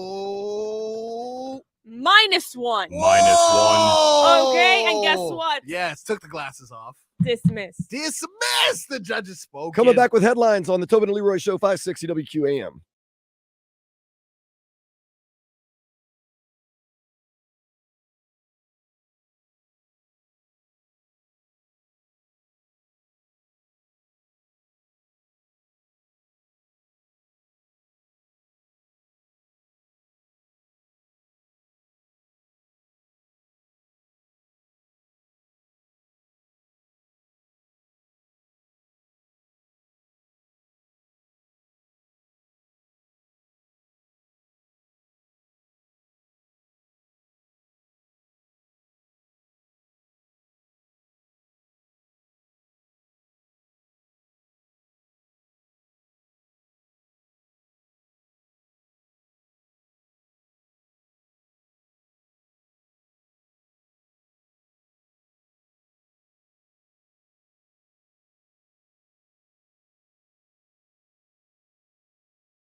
power play goal with 1 second left in the power play. Hart made the save on the long-distance try from Barkov, but Reinhardt able to jam it in on the rebound, and the Panthers are back to within 2 here in Philadelphia with 6:11 to play.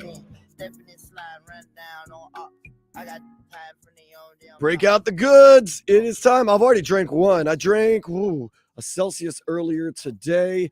I'm trying to remember what flavor I drank, and my brain is gone. I can't remember. That's fair. You know what though? I'm actually concerned with how much you've been consuming. Leroy, are you calling someone? No, I accidentally butt dialed. Call 911, Leroy.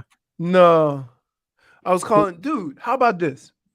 So my dogs are roaming the house, which is always scary, and I close all the doors.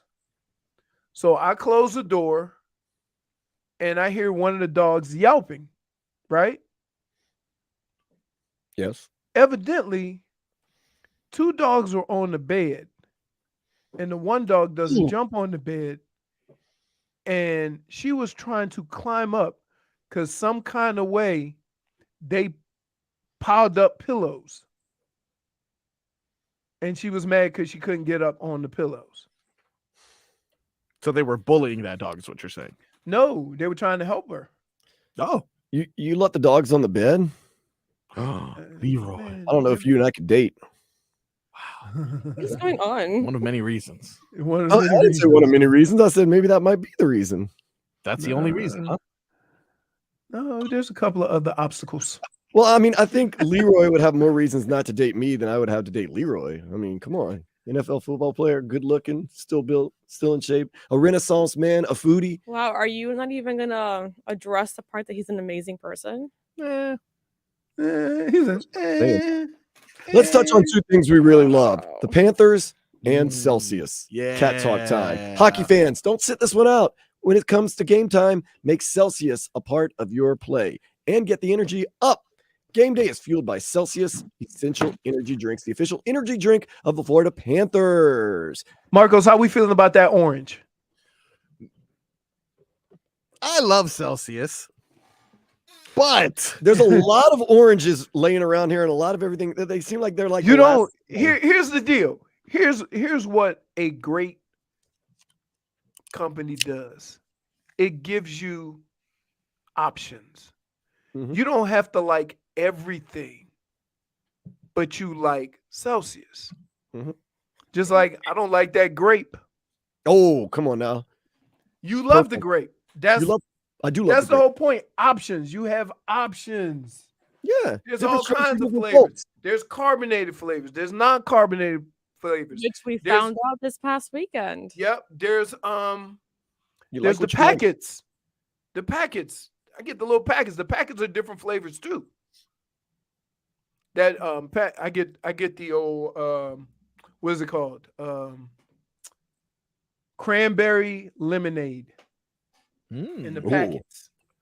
If you had to name your own flavor, create your own flavor right now, off the top. Let's go. Leroy, go. Purple and red. All right. Those are colors. I get it.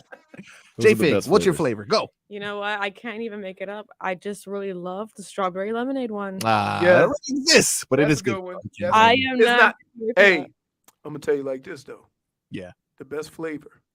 Yep. Is that green apple cherry. That one's like a second favorite. That one is I'm good. not gonna lie. That one was really I drank good. the apple pear today. That's what I drank. But it's Fiji apple. Fiji apple is different. Fiji apple is different than green apple. Yeah. Right.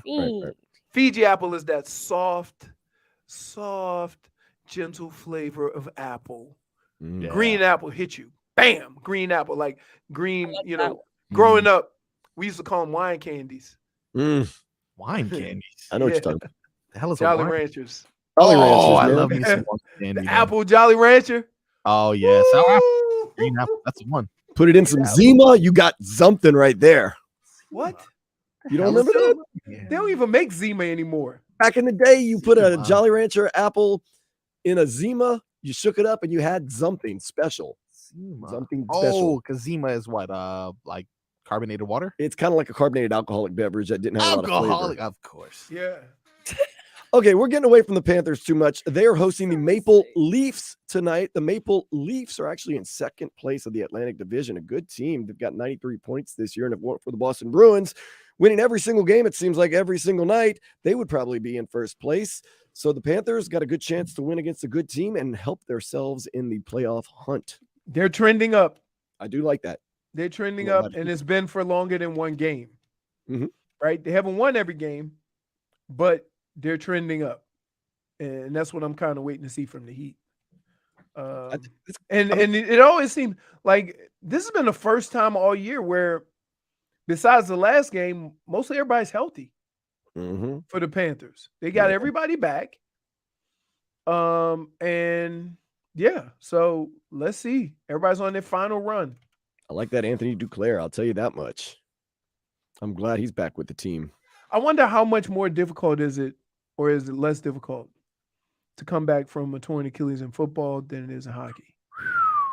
That was never an injury. Like when Dan Marino did it, we thought it was the end of his life.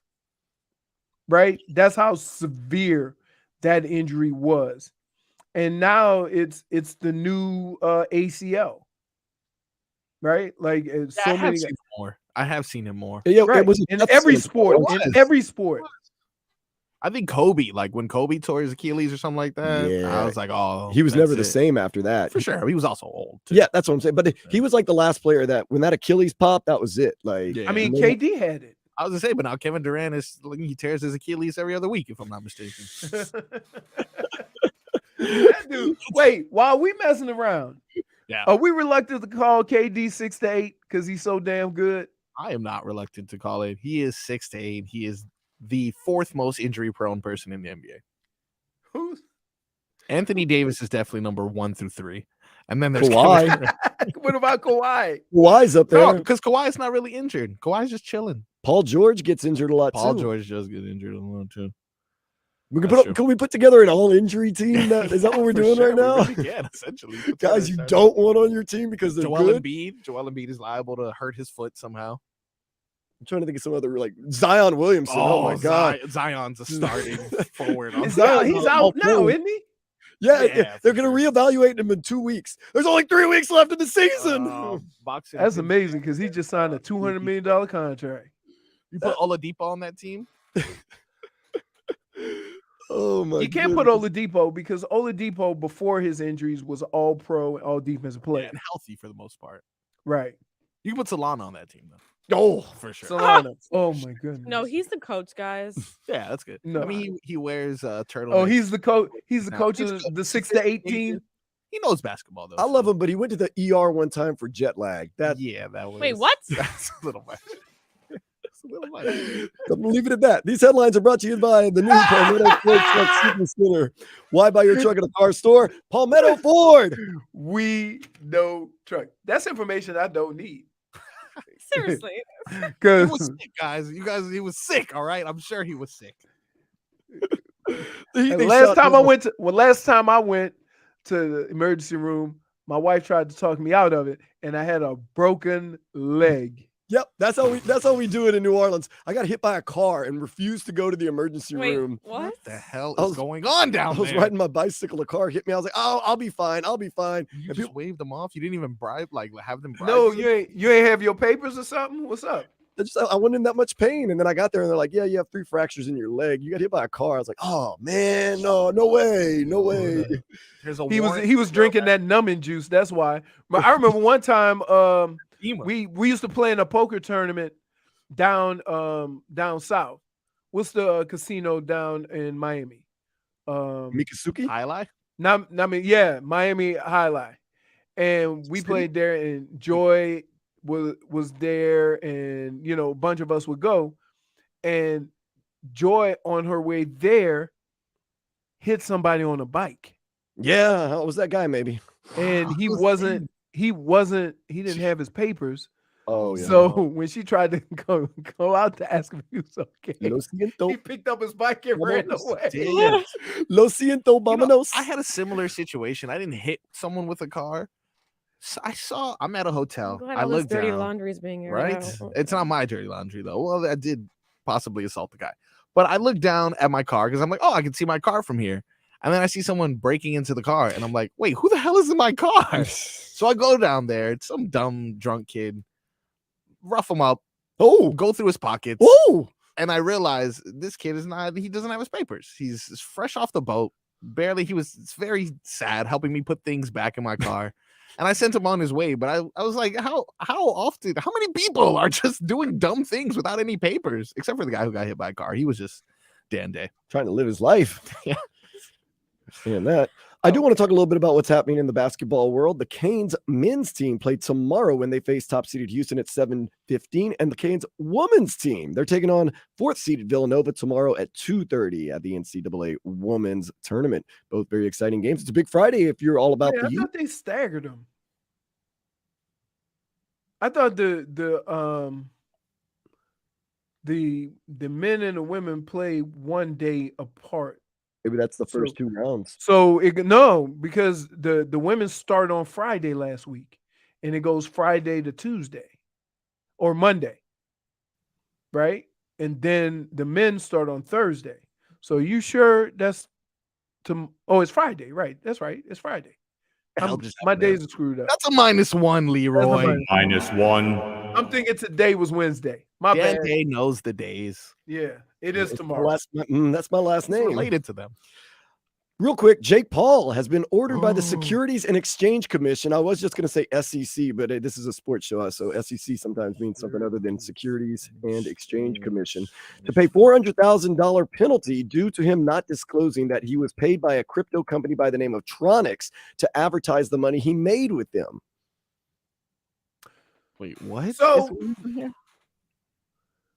So the crypto company paid him to be like, oh, look at all the money I made with Tronix, you should use it too. But he didn't disclose that he was a paid endorser. So he got fined for $400,000. Oh, is that like when you see on Instagram, someone's like, this is a paid advertisement? Yes, sir. You must disclose that. Leroy, you know that. Wow. Not me. Oh, you don't know that? I can't even get advertising at my station. How I'm going to get it around the country? Public, because you trash public so much. They don't want to advertise you, Leroy. But we're still working on it, all right? We are still working. Listen, I'm going to tell you something. Yes. Uh-oh. Everybody know me, right? Mhm. I take care. I go out. I take care of people. I do whatever I can. But if I pay for something, I don't care if I'm advertising with you or not. If I pay for something and my money doesn't go towards what I paid for, or I get a poor job with what I paid for, I'm coming in hot. Mhm. And everybody should. We should demand that the items and the things and the services that we pay for are delivered in a timely manner, and we get what we paid for. That's the American way. I'm not gonna feel sorry for trashing somebody that I didn't get what I paid for. No, they ain't gonna give me the money back. Yep. But I think that you trash the people inside of Publix more than you do Publix itself, because then That's you true. would not be shopping there. Yeah. Shopping is a pleasure there. It's just sometimes Margaret doesn't acknowledge you when you're at the counter. No, but here's the deal. And I say this to them. I'm like, please don't say be with you in a minute when I've been standing here for 5 minutes with 4 people behind the counter and nobody's helped me. That's true. I don't want to hear that. That just wouldn't happen by the Publixes by my house. It Because happens. the second they see one person waiting, they immediately open up a new register. One would think, but I'm talking about customer service desk. I'm talking about getting a sub. I'm talking about everywhere. I mean, I can't relate. I think the Publixes by me. Did you work at Publix, J-Fig? Yes. Yes, she did. Inside scoop. And she's told stories where it didn't She's a go as member. well as you would think. Mhm. She's a club member. You know what? When? And You I'm pretty remember. sure it was like my experience of me being Yeah, dumb. a worker but- there. No. But Publix, like, they have their stuff going on. They actually care about their customers. At least, like, the managers I had would go above and beyond. Of course, you'd say that. I'm not even kidding. No one here is like. But again, anything. the standard is Grr. set. If they don't live up to that standard that Publix is set, are we supposed to just take it? I'm Because sorry. if you don't demand good service when you go out to get something to eat or whatever, then people are just careless. Because guess what?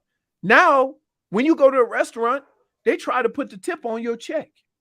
Yeah, they do, and they try to sneak you. Ooh, that angers me. Okay, we They got a sneak, soft spot there. sneak, they sneak it in there, and then you're like, man, why is the bill so high? And then you ask them, So not only are you paying for the food, you're paying for a service that you may or may not have gotten. but they also give you the option to tip more, though. But they don't give you the option to tip Yeah. less. I tell people all the time. Right now, you owe me. I say, here's the deal. Negative you should do, $3 yeah. on the tip. No, and I've said this, and I meant every word I said. I said, I'm a good tipper. Okay? Leave that. I say, but here's the deal. You suck. You don't work for me. You work for this restaurant. So if I get poor service, I'm not tipping. And I don't care what you say. I don't care what you do. I said, I tip well, but I would like good service. That don't mean you got to stop and drop whatever you're doing to come tend to me. No, Although I'm not that would be saying that. nice. But I would like to bring not, you get your drink of water or lemonade or whatever, and then you sit 20 minutes waiting to place your order. That's not good service. Nope. Does not give me the Goosies, but next we'll find out if it's Goosies or not Goosies here on the Tobin and Leroy Show, 560 WQAM.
They're portable.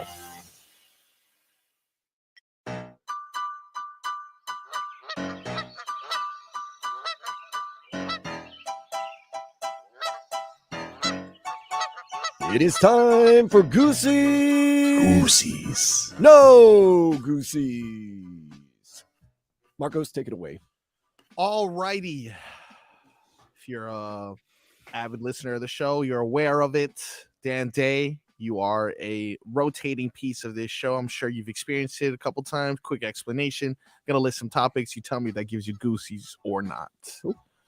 Start locally with the first one. I want to start off yesterday. Miami Heat played against New York Knicks. A lot of people in attendance for a lot of special reasons. Obviously, the rivalry between the Knicks and the Heat, but also to witness Erik Spoelstra's 700 victory.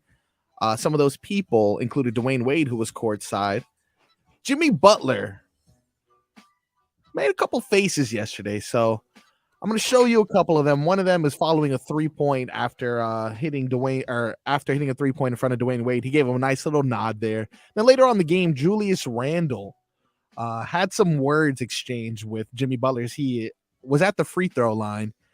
This is what Jimmy Butler's face was saying as Julius Randle's mouth was running. Boom, you got the smirk here as if he can never, he love that. Cannot be bothered. And this was another one here, the boo-hoo. Hey. Number two, definitely. I don't know if it gives me the Goosies, but it's funny as hell because both times Randall's on the other end of that. Yep. So I'm going to start with you, Dan J. Does Jimmy Butler's face give you Goosies or no Goosies? Goosies! Yeah, that's the right choice. I like trash talking, man. I like when you give it to somebody and you're in the zone and you're feeling it and you're talking and you embarrass them and they got nothing. So right there, Jimmy Butler, give me the Goosies with those faces to Julius Randle. It's funny as hell. It's funny as hell, but I don't have the Goosies. No Goosies for that? Yeah, I just laugh. You can't. Can you laugh and be entertained and then say it gives you the Goosies? It's like two different feelings. Yeah, that's fair. Like those faces and how funny that was didn't give me the warm and fuzzies. It made me laugh. It was comical. It is pretty funny. So good. J-Fig, Goosies or no Goosies? Goosies galore. Oh, there you go. With my facial expressions. I love that. Yeah, I agree, man. That's Goosies galore for me. Goosies galore. I love Jimmy Butler just publicly sunning someone.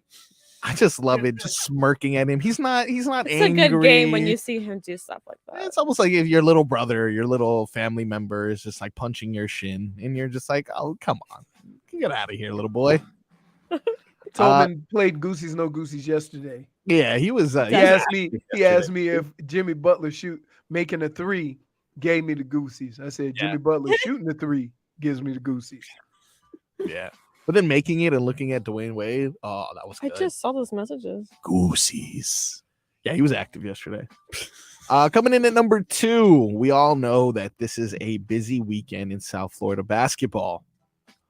But the Miami Herald recently wrote an article about the 2 leading coaches for these basketball organizations at the Miami Hurricanes campus. I saw that. This picture between Katie Meyer and Jim Larinaga embracing each other. Does this give you Goosies or no Goosies to see these 2 winners hugged up? It does. Goosies! Because here's why. Yeah. It's 2 people when they got here. The Canes basketball was an afterthought, right? Yep. And now we talk about it all the time because of the job that these 2 have done. Now we're a basketball school. Come on. Give it come on, dude. March Madness. I tell you what, LSU had Shaq and Ben Simmons. Chris Jackson. And guess who cares about basketball? Yeah, Nobody. It's football. It's the SEC. Yeah, right. Fair. So it's still a football town. It still did give you Goosies, though. Yes. Oh, absolutely. Sure. Absolutely. Because what these 2 have done to the men's and women's program is short of amazing. It really is. And we take it for granted that We just think anybody can come down here and improve it because this is the U. And Coach L has done a hell of a job. Katie Meyer has done a hell of a job, and kudos to them. Reed, Dante, does this give you Goosies? I'm gonna be the Scrooge here and say no Goosies. Goosies. Damn. How can this picture of these two lovely people not give you Goosies? I need to love the coaches. Love what they've done here. Looks like a photo op, man. They just happened to be in the same place at the same time and said, "Oh, let's take a picture." Act like they don't talk to each other. I doubt. I don't think they're. You don't. I think they do. I think they do though. Miles says otherwise. I was gonna say that's a genuine smile from Jim. Seriously. Because Coach L says he talks to Spo all the time. Oh, that's nice. So how's that not possible? Gets around, dude. I like He it. gets around. I like it. If that's a legitimate, not a photo op. Yeah. If that's a legitimate picture where, oh, hey, how you been doing? Yeah, I texted you the other night. Okay, cool. Hey, can we get a picture, y'all? Oh yeah, what's up, dude? Yeah. If it's legit, it's Goosies for me. But right now it looks like a photo op, so I'm going no Goosies. That's fair. That's fair. Well, I would like to say, Yes. Jim Larrañaga is a lot hoarser than Katie is. Yeah. He's been yelling for a long time. Yep. You think? He Oh, smoked did you see? cigar Did after you the see year? the thing that Tobin sent with Doc? Doc? Oh, Doc Rivers. His voice when he did TV work. No, Not hoarse at all. Not horse. I don't even know what he sounds like. I'll send it to you. It's the please do. craziest thing. Yeah, I'd like to please hear do. Tom Thibodeau in the offseason. Oh god. He's hoarse Hey, and he got a deep voice. Does this picture of the Canes coaches give you Goosies? Or no Goosies? Absolutely. Yes, it does. Nice. Smart. And I smart. don't think it's a photo op, Daniel. Yeah. Daniel. Gosh. Daniel. All right, coming in at number 3. Not sure if you guys have caught wind of this new Michael Jordan. Actually, I should say the Jordan brand because it's less about Michael himself and more about the actual shoe brand. Yes. It's starring Ben Affleck, a few other notable names in there as well, which I'm not even going to care to go through. Matt Damon's in it. Ben Affleck. Yeah, They're back together whatever. again. Getting Yeah. the team back together again. Look, they're bums for all I care. Michael Jordan in this movie, 100% on Rotten Tomatoes. Woo! Has not come out yet. It's I believe coming out this weekend or something like that. But nonetheless, 100% on Rotten Tomatoes. Dan, does that give you Goosies? Yeah. Goosies. Woo! Wow. Goosies. That is Wow. as exciting as it gets. Not only is it Michael Jordan, not only is it the Nike brand, it's a behind the scenes look. It's going to be well acted, well produced, well shot. It is going to tell you a side of the story that you never knew, probably a side of the story that might not be 100% true, but that doesn't matter because it is going to be entertaining. It is going to be fun. And it's a different take on something that interests a lot of people, whether you're a sneakerhead, whether you're a sports fan, whether you're a Michael Jordan fan. And I just love that even in the trailer, it gives me Goosies when his mom was like, well, we've never sold that many shoes or whatever. She's like, my son's never been involved in shoes before. And just, oh, is that true? Who knows? But I'll go ignorance bliss on that. Love it. Can't wait to see it legally. Legally. To my roommate, I do have the Goosies for this reason. Yes. This backstory has to be one of the more interesting backstories ever because we ain't even talking about massive shoe deals without this deal. Mm-hmm. And so this is the start of it all. This is the start of paying athletes absorbent amounts of money to wear shoes. And it's the right person. Nobody really knew who Jordan was at the time. Phil Knight saw something. He went with it, and the rest is history. But to understand the fight that he had to get Michael Jordan in shoes is pretty amazing because all we see is the outcome. Leroy, Republicans buy shoes too. You know that. That's it. That's it. So, did I give you Goosies or no Goosies? Figgy? Goose? Oh, yeah. I thought you were talking about Leroy. I don't think he actually said it. Oh, Leroy? I said it gives me Goosies. Goosies. Well, you know what? I haven't seen any previews, and Yeah. until I watch the actual movie, Yeah. I'm gonna say no Goosies Wow. All right. because I don't really go off Rotten Tomatoes. Wow. Okay. That's usually like the accepted standard, but I can understand if you're going to turn your back to it. No I problem. will turn my back to it.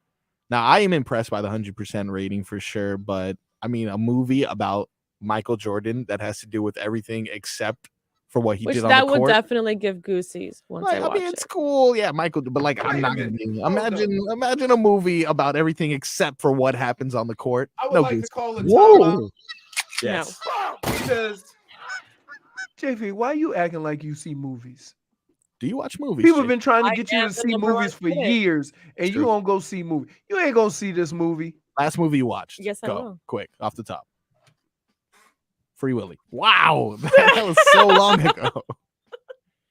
I don't know. Wait, like in theaters? Yeah, in theaters actually. Oh, in theaters. Oh, pre-pandemic it has to be. Pre-pandemic? No, I mean I'm guessing. Oh. I'm throwing a guess out there for you. I don't think you've gone to the movie since before the pandemic. Honestly, I was kind of invited to go watch Magic Mike. Whoa. But did Why you are go, you though? not going? Yeah. No, I sure. did go and I watched it, and Hell yeah. I think that was the last movie I watched. When, Sure. like the first Theaters. one? No, like the last one. Magic Mike 2. When did that come out? I don't care. I think that was 3. XXL?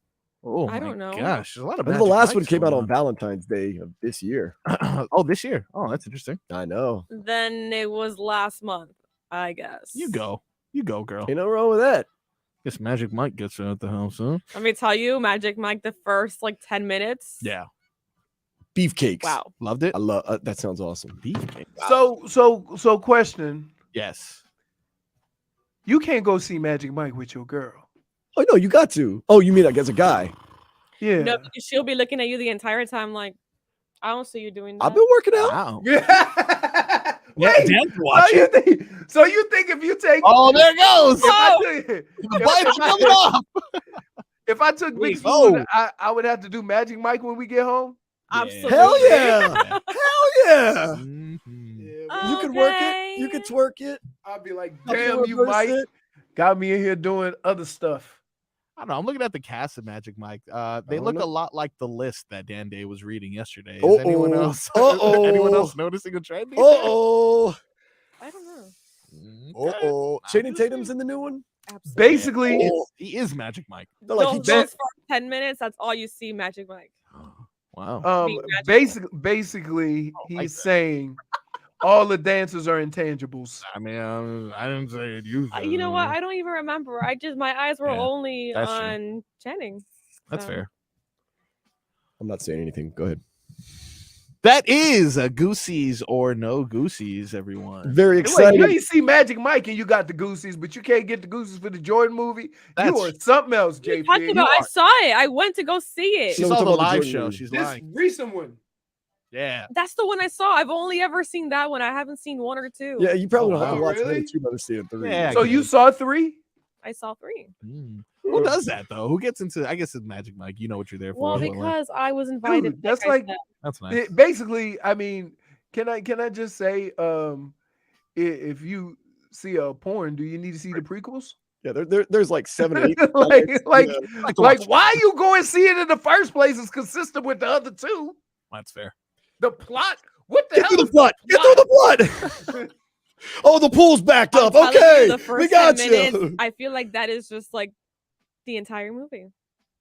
See, All right. That's all she remembers. Speaking of Goosies, you don't even know what the movie was about. No, I was what just is it waiting for the about? dances, to be honest. fair That's enough. about it. That's what I go see Magic Mike. You Go go, see boy. Plot development. Although There there- is I'm sure there's a twist and a turn and some strife and I'm there for the acting. there you go. Honestly, I saw, I think, the first 10 minutes of the first one. Yeah. After I saw this last one. Loved it. Hated it. No, I couldn't wait to take it off. Oh, All gross. right. So boring. Enough is enough, but when is enough enough? We're going to talk about that next on the Tobin and Leroy Show, 560 WQAM.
but stopping us. I am Dan Day filling in for him. We got Leroy Horde, Jay Fig, Marcos Gonzalez.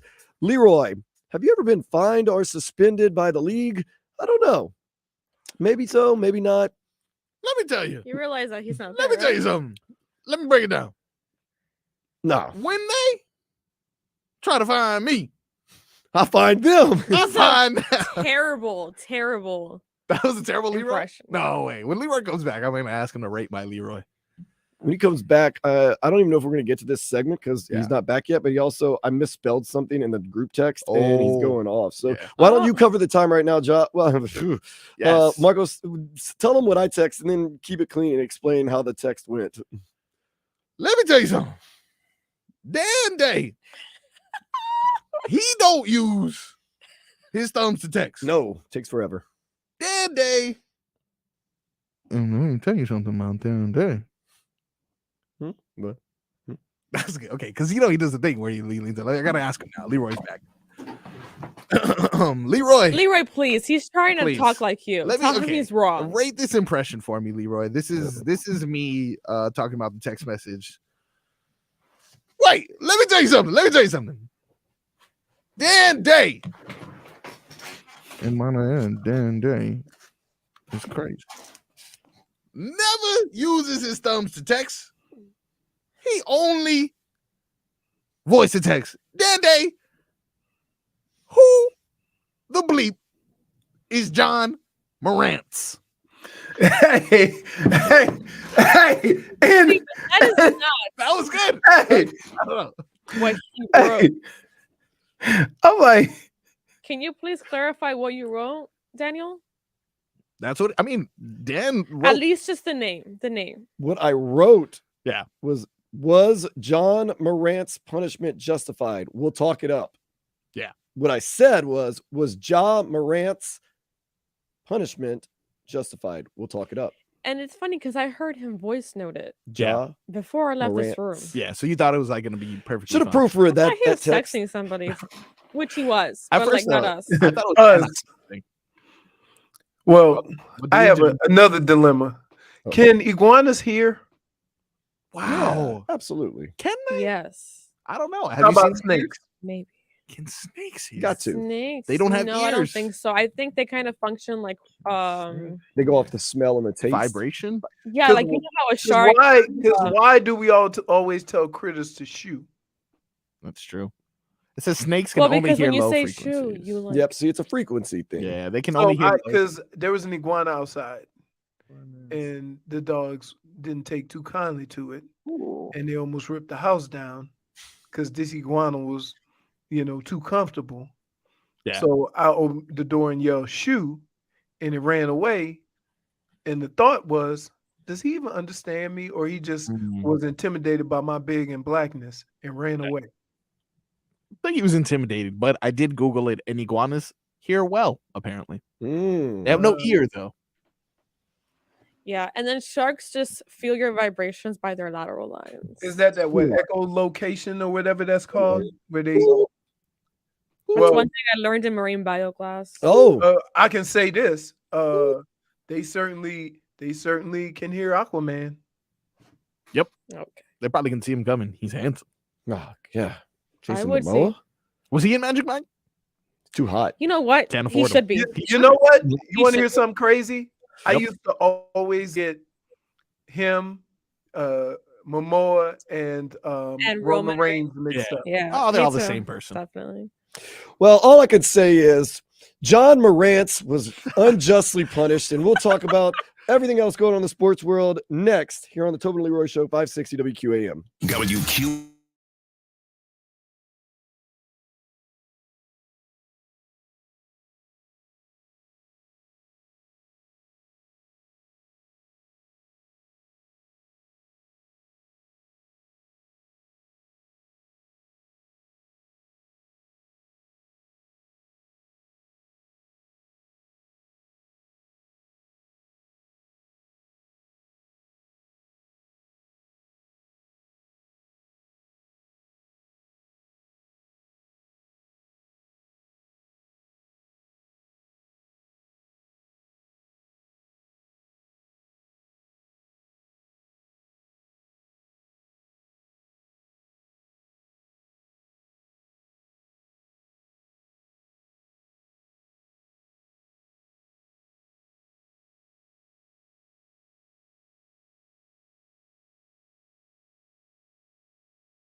There is a house in New Orleans. Ooh.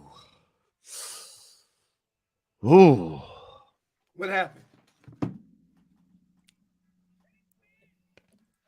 Yeah. It's a great song.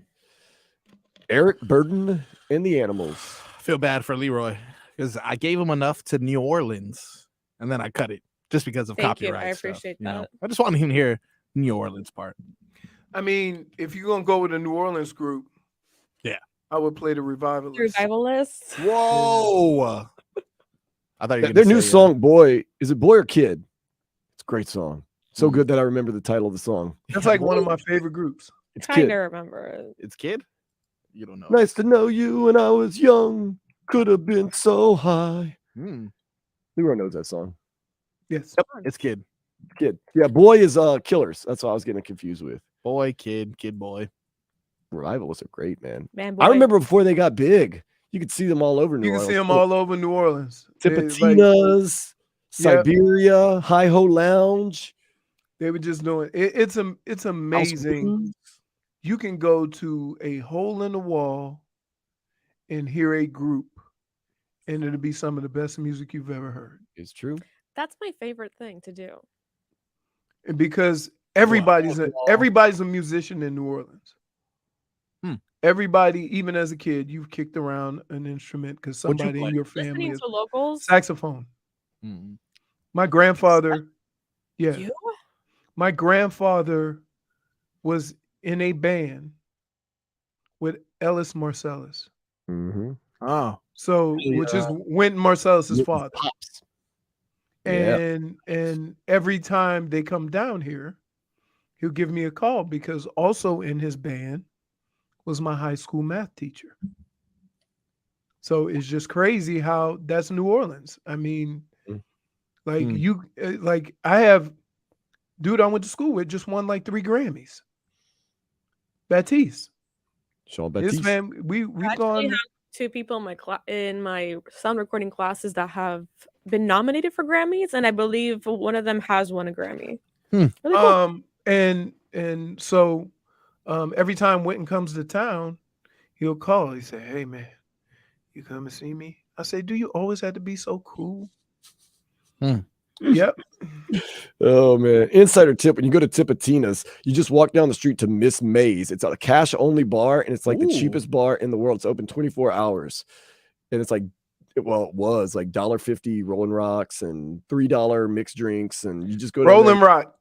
Yeah. You know, let me tell you a Rolling Rock story. So I love me some when I was Rolling. at Michigan, I worked at the golf course because they didn't have automatic sprinklers. They had manual where you had to drag the hoses to different parts of that was my job. So on Mondays, it would be the men's golf team, the women's golf team, and other people that worked there. Only people that like golf worked there. And basically what we would do is fill up a cooler with Rolling Rock, and we'd play golf, and it'd be like 8 or 9 people. Whoever got the worst score had to drink a beer before we were done with the next hole. Sounds like I'll be And trying. we did that all day. Dan, that's why you're not good at golf? That's the reason why. Gotcha.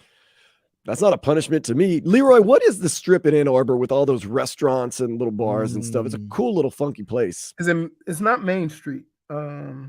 It's so long. It's so long since I've been to the University of Michigan. Like, Yeah, it's the main street, but it's not called Main Street. and they've got all these little bars and Italian And restaurants. you know and- what's crazy? There's 2 bars, Rick's and Dooley's, and they have the same 2 bars at Michigan State. Oh, And so, like, we would play Michigan State at Michigan State because it was the only place where we stayed on campus, got taped up, and then drove to the game. And then we beat them up, except for that one year. oh, there was 1 year. We beat them up, come back home, get in our cars, and go back to Michigan State and party. Whoa. Why'd you do that? Because you had won? No, we do it anyway because Michigan and Michigan State are very similar to Florida and Florida State. Can't get into Florida, go to Florida State. There is a main street downtown in Ann Arbor. Is that what you're talking about? It's called, but that's not the name of the street. Oh, I'm saying there's a main street, Yeah, but that's not the name of the street. gotcha. How far is East Lansing from Ann Arbor? An hour? Oh, that's nothing. 40, 45, 50 miles? Oh, I was thinking it was going to be like 2.5 hours or something. No. Oh, yeah. No. It wasn't that. We play at 12. We get back over there before dark, baby. Dang. That's cool. That's crazy. Now I'm learning about. I'm googling what is downtown Ann Arbor known as. I would never use this information. University of Michigan is a very clean campus. I remember that. And it's massive. It's I mean, massive. you're talking about 50, 60,000 students. And then in the middle of the campus, there's like this brass M on the ground. And if you step on it, you're supposed to fail your first exam or something. That's what they told me. Well, I never stepped on it. So I was like, I can't go to Michigan now. Okay. Although I did fail my first college exam. I got a 32 in college algebra. Whew. Oh, you weren't even trying. No, I was trying. It's impossible. College algebra. I mean, you go from Louisiana education system where you master 2 + 2 when you're in like the 11th grade to the University of Wisconsin, which is one of the top public schools in America. There's going to be a learning curve right there. It took me a little while. The same thing with Michigan. Leroy, I mean, you went to a decent school in Louisiana, but a decent school in Louisiana isn't that great. Yeah. Not good. The education leaves little to be desired. Yeah. Yeah. It's tough over there. You definitely, when you go into college, you're doing a substantial amount of catch up. Depends on, like, the one thing that I'll say about going to St. Aug, though, it was so small that if you needed help, you could get it. Right? So guys that struggle in certain areas could get help. Because, I mean, my homeroom was only 30 kids. Mm-hmm. And my whole class was 100, 110. So, yeah. Let's get to the headlines. These headlines are brought to you by the new Palmetto Ford Truck Super Center. Why buy your truck at a car store? Palmetto Ford. We know trucks. Well, games tonight in the NCAA men's tournament. Kansas State and previously mentioned Michigan State tip off at 6:30. Arkansas, UConn do battle at 7:15. Woo! Florida Atlantic taking on Tennessee at 9, and UCLA Gonzaga. They close out the night at 9:45. What is the likelihood that Florida Atlantic defeats Tennessee tonight? What percentage do you guys give them? 35%. Yeah. Hate to be like that. But I will say they do have a chance because, again, it's all about point guards. It's all about your guard play. But Tennessee is just so long and athletic that's what separates a lot of these mid-majors from, these major universities. But I will say this. One of the advantages that they have is they probably have a lot of 3- and 4-year starters, whereas the bigger universities have 1- and 2-year and they're done. So there's a lot of turnover, and sometimes you can catch them because you're, been playing together a little bit longer. Another advantage, Tennessee comes out and says, oh, Florida Atlantic, and they beat Fairleigh Dickinson. That's why they're here. They kind of come out maybe a little flat-footed, and all of a sudden they realize this Florida Atlantic team is for real. Now all of a sudden you're back on your heels, you're a little punch drunk, and you're playing a little bit of comeback. Florida Atlantic starts feeling themselves, get some momentum. So it's not out of the realm of possibilities. Hold on. You think at this juncture Yes. that they're thinking they're going to get a pushover? Yes. I don't think so. They may not play well, but they're not going to take it for granted. You're in the Sweet 16. You're an SEC school playing a Conference USA team. And I'm just saying, that's the way it looks. Basketball is different than any other sport at any other level, in that you have 5 guys, they all can play. Right? You can't, there's no Eli Apples in basketball. Go down the lineup of Tennessee and ask them where Florida Atlantic is located. I guarantee most of them, if not all of them, cannot give you the exact location. They're going to say Miami. I would guess Florida. They're going to say Miami. By the Atlantic. Trust me, being not native of here, before I moved here, if you asked me where's Florida Atlantic, I said, oh, they're in Miami. Miami, FIU, and FAU are all in Miami. I didn't know. Yeah. Why would I? I still don't know. I tell you what, I know when we went to watch a scrimmage with the Dolphins, I realized how far FIU is. Yeah. Holy smokes. FIU? Yeah, that's pretty far. Yeah. Oh, wow. Only reason I've been to JFA's FIU like is 20 minutes further south, I think. I've been hitting up breweries in that area. That's the only reason I've been by FIU. But yeah, but most of my life involves me going. Dan's new nickname should be Dive Bar. Oh man, Dive Bar. Yeah, Coral it's a Gables. bar. First place I went in Coral Gables, Titanic Brewery, then Seven Seas, and then I made my way to campus. Dive Bar Dan. It's a nice life, man. That's pretty good. Speaking of the Canes, they're right by Titanic Brewery. They're going to play tomorrow when they face Houston at 7:15. Houston, not the greatest dive bar town. I will tell you that. I'll tell you what, everyone is usually like, hey, go to the stop sign, make a right, or go on this street. Dan is like, well, right next to this brewery, there's another bar. And Marcos, you've been with me. I'll give you directions. Yes. Meet me at Titanic. When you're facing Titanic, take a right. You can get to the U. Yeah. I mean, Titanic is great. Don't get me wrong. I'm not definitely not downplaying it. Hopefully they still have my beer. It's like 8%. It went away for a while, What's but then your they brought your beer? beer back. Do you remember the name of it, Dan? It was so Yes, I remember. It's the honey wheat, Ooh. but it wasn't from Titanic. Yeah. Does It was taste like honey? actually from Tarpon River Brewery. You know Tarpon what? I River. think I have tried that. Don't like it. Oh, don't like it. Not too much. Whatever. I just get the oatmeal You know stout. how I am. Well, they have the oatmeal stout at Titanic when we You go. guys like that chocolate. That just sounds disgusting. So delicious. Yum. Figgy and I are going to do a TikTok and a YouTube live and everything of us drinking stouts from Titanic. Nice. Is that true? That's great. It's too This is the first thick. time I find this. How can you enjoy that? It's It's just like drinking a meal. Like a Malta. You should see. Mm. Well, you have seen me, Leroy, at Duffy's. How many Guinnesses I can put down? Yeah. Dude, it's not even physically Guinness is possible how water. one man could drink something that thick and drink so much of it. And be so skinny. Yeah. That's true. That is impressive. That is one thing that I am Wow, amazed. if you look at his family history, Yeah. he calls his mom Big Lynn. That's all you need to know. But like, look, you would think after all the beer I've drank in my life, Oh, look at that. you would have Did more of you a beer draw belly. lines on your Yeah. stomach? No, this is real. Oh, this was me leaning over. Oh. No, I painted in definition because I knew I was going to do this. Got today. to, got But to. this, Nice. you would think with all the beer I drink, Yeah. at some point I'd have somewhat of a beer gut. No, I'm sure your You liver's don't, destroyed, no. but you have zero beer belly for sure. That's impressive. I'm worried about your insides, but God, that is impressive. You don't have to worry about that. They're far gone. Far gone. Inter Miami, they're going to host Chicago FC Saturday, Dry Pig Stadium. Kickoff at 7:30. My supporters group, Vice City 1896. They're going to be out there representing. I don't know. I felt like that was an appropriate sound. The Panthers, they're still holding on to a playoff spot. They look to strengthen it when they play the Maple Leafs tonight at 7. Leroy, you think the Panthers got this one tonight? Come on. Yep. I think they I do. think they're on a little run. Yeah, they do. Yeah, they do. I think they're on a run. I think they got everybody. Everybody is. Hopefully, everybody can play tonight. They gave some other guys a little banged up. Bob will be back, and hopefully they can finish the season off strong. Same with the Heat. You got some feel good, played well. Let's put two games together. I think it's infectious. One team starts playing well, another team says, "Oh, they're playing well. I'm gonna start playing well." And they start playing well. Look at that. Look like the Canes women's team. They're in action tomorrow against Villanova, 2:30 at the NCAA tournament. The men's and the women's team. They see each other. We're both the men's team was ranked what, 4th or 5th? They're a 5th seed. Okay, and the women were a ninth. They're a 9th seed.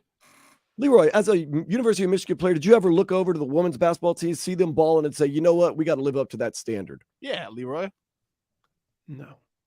All right. I was kind of reaching. I'm not gonna lie, right There's there. still time. There's still But time. we did. But it's not. He's We did eligible. win a He's Rose eligible. Bowl.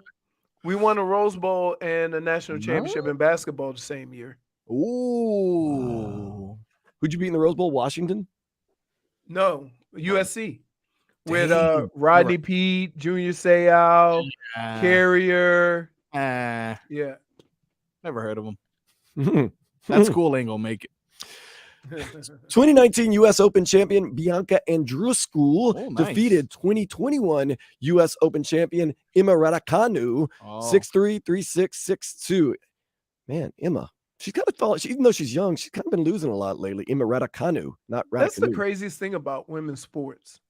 They get in earlier and get out earlier, except for the Williams sisters. Yep, that's right. But they remember their dad. One of the biggest things he did was early on in their career, he paced them. Oh, I thought you were saying he drilled the hell out of him. No, he paced them. He wouldn't let them play in a whole bunch of tournaments. So that what's maybe going that on? drive was always there. I'll tell you, defending champ and world number one, Iga Swiatek, she has withdrawn due to injury. Tournament continues today. Guys, I don't even know what sport we're talking about right now. Tennis. Oh, is that what's going on at Hard Rock? Is the Miami Open is called? The Miami Open? Miami Open. I want to go this year. I would like just walk around tickets. They say like you see all it's like the F1 Let's race. see. You see celebrities walking around. Martina Navratilova, she just got cleared of cancer. She's probably going to be walking Do you around doing think that something. Big Face Coffee will make an appearance there again? Absolutely. Because that's what I want to go for. I'm gonna look up the tickets. Let's see. Jimmy Butler's an odd bird. Yeah, he drinks Michelob Ultra, listens and makes country music, How is that odd? loves soccer and tennis. Huh. And he's got a Polish girlfriend or something like that. Does he? Baby mama, Baby whatever you mama? want to call it. Baby He's mama just drama? very eclectic. He's a Renaissance man. Yeah. He wants to hang out with Neymar more than anybody I've ever known. And Neymar's got time now because he's injured.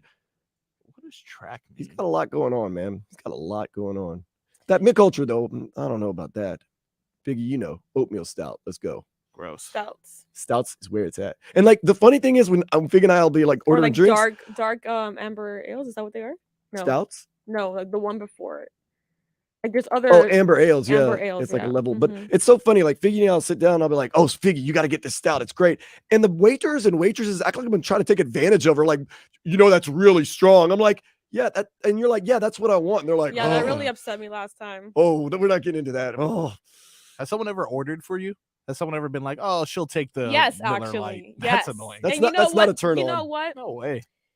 I was looking because the beers were pretty far, so I was squinting and I was trying to see what beer I wanted. Yeah. Trying to find a stout. And then one of the bartenders goes, "Don't worry, I got you." Oh, He gives me the lightest beer there is there. And I was like, yeah, that's nice, but can I have a stout? Can I get a real beer? And then Yeah. that's when things went crazy there. Nice. I'm sure the guy or whomever offered that to you felt immediately embarrassed and was like, "There goes my tip. I'm Yep, done." pretty much. One more headline to get to. Last night's victory over the Knicks gave Heat head coach Erik Spoelstra his 700th 700. win with one single franchise. We're going to discuss that, and maybe Marcos has some trivia about Spo's illustrious career next in 15 minutes of Heat on 560.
Last night was not only a crucial victory for the Heat and their playoff standings. They beat the Knicks 127-120. It was a historic win for Erik Spoelstra, becoming only the fourth coach in NBA history to win 700 games with a single franchise. We talked about the other three, Greg Popovich, Jerry Sloan, and Red Auerbach. Of course, Miami hosts Brooklyn Saturday at 8. But I wanted to ask you, Leroy, for Erik Spoelstra, do you think it means a lot to him to win that 700 game, or is it just another game and it's important because it's a win?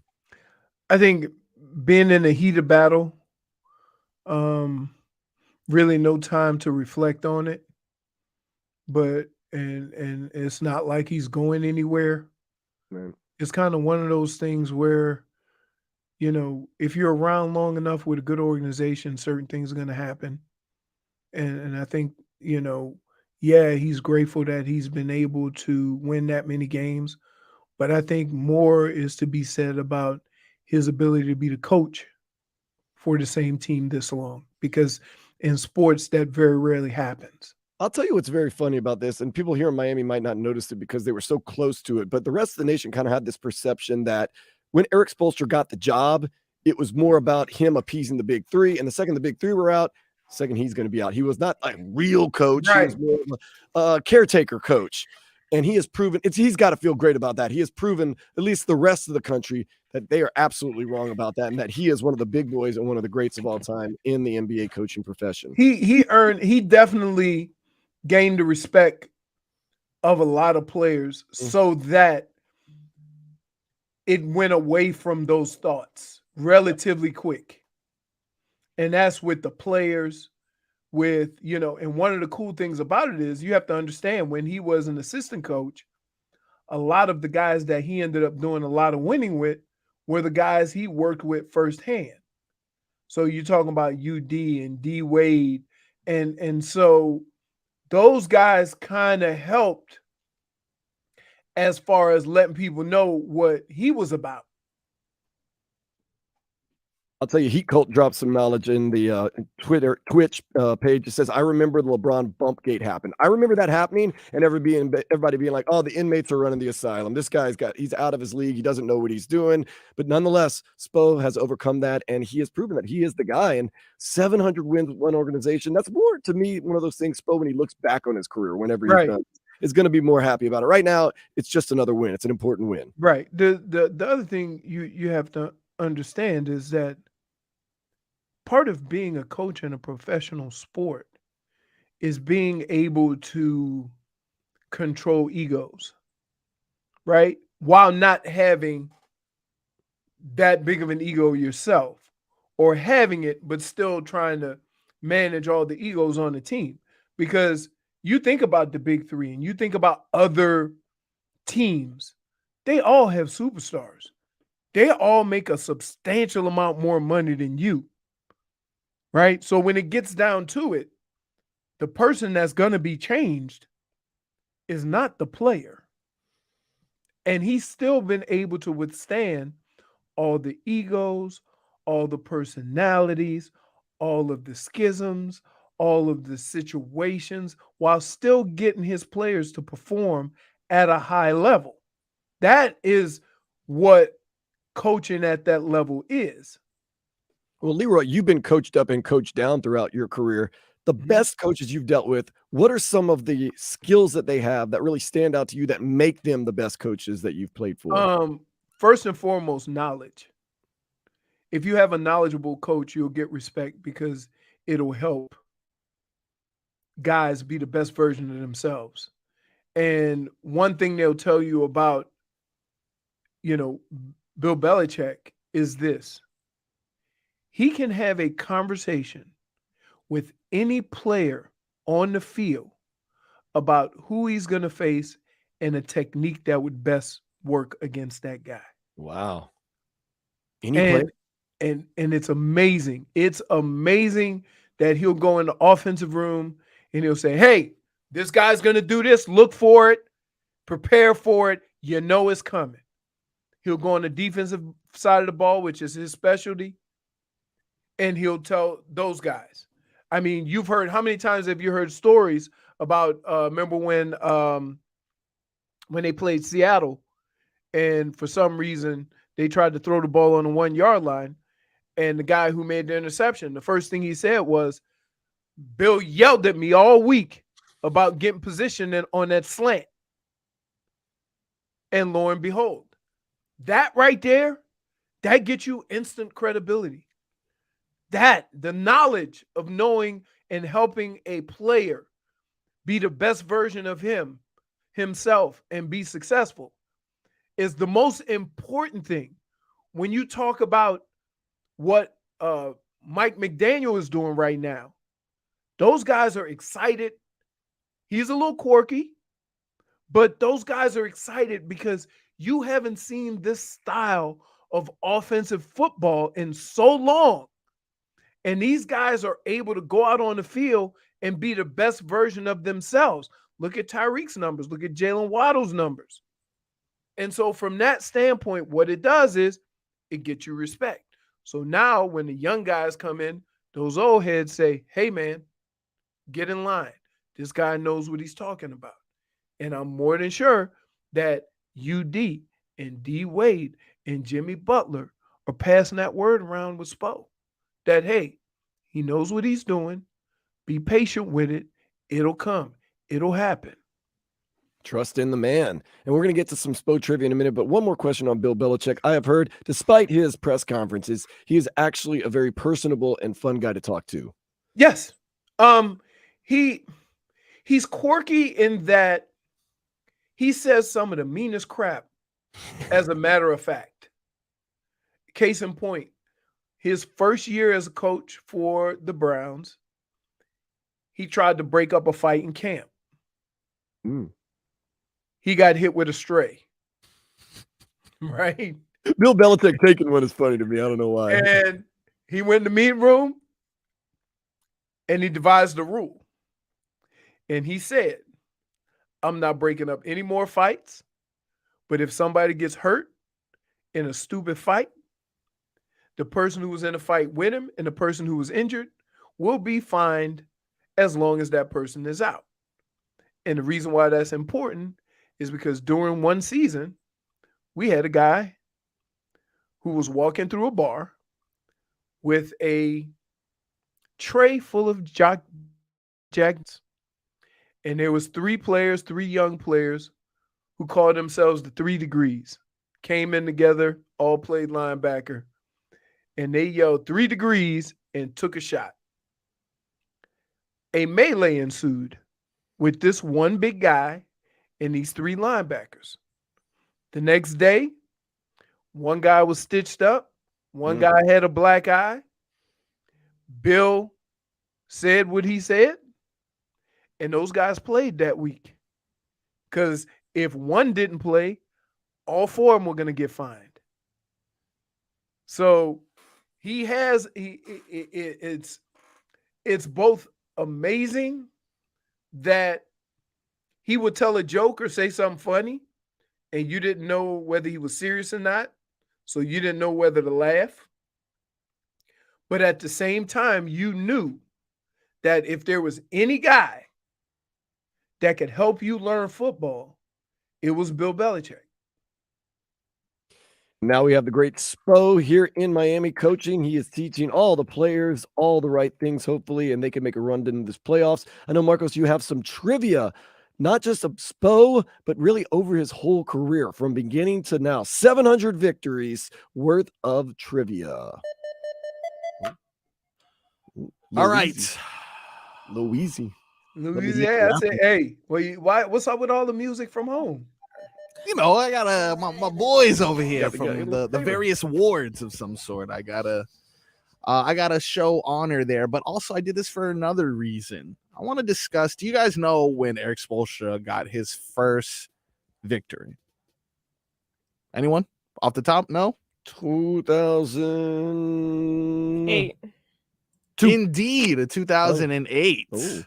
That is where was that LeBron's first year in the league, or no? LeBron's first year down here, South Florida. Wasn't he like 11 or something? I can't. No, he ended at 11. So it's 2008 because I remember he became the coach the first year the Big Three came here, right? Yes, that's what I remember. Yeah.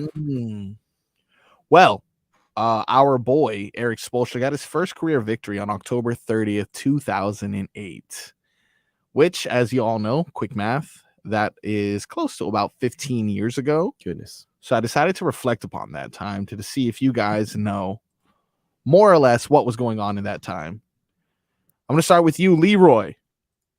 Do you know the #1 song on the Billboard year-end Hot 100 singles of 2008? Lollipop. That is incorrect. But No, I don't know. all right, You know what? You should give him multiple choice. I Yeah. should give you multiple choice. Let's help him Lollipop, out.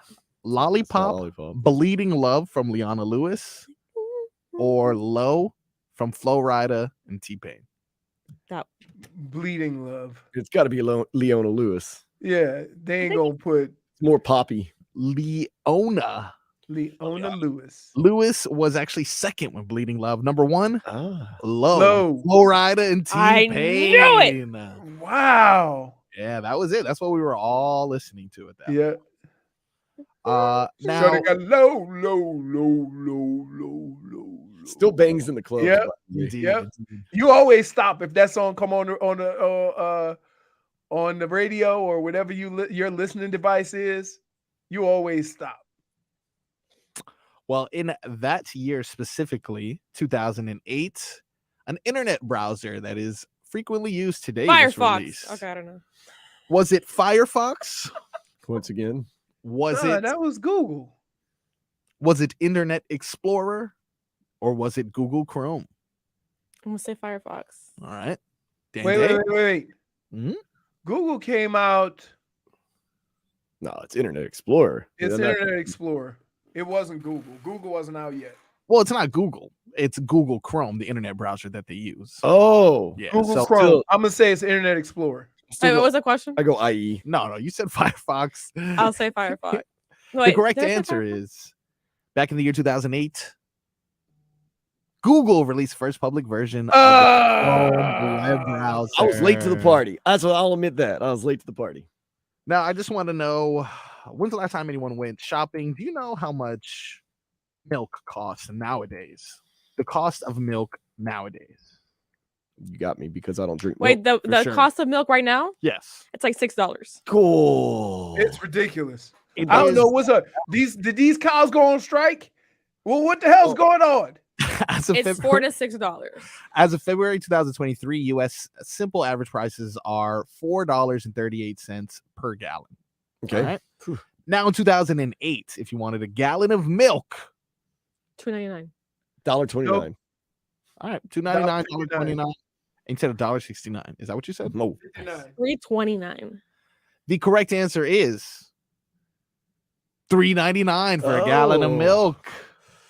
I don't go shopping Damn very near often. the same price. Is that pretty Well, close? damn near. That milk price is leveled There's off. nothing in the world that's only gone up 30 A couple cents. cents, right? Yeah.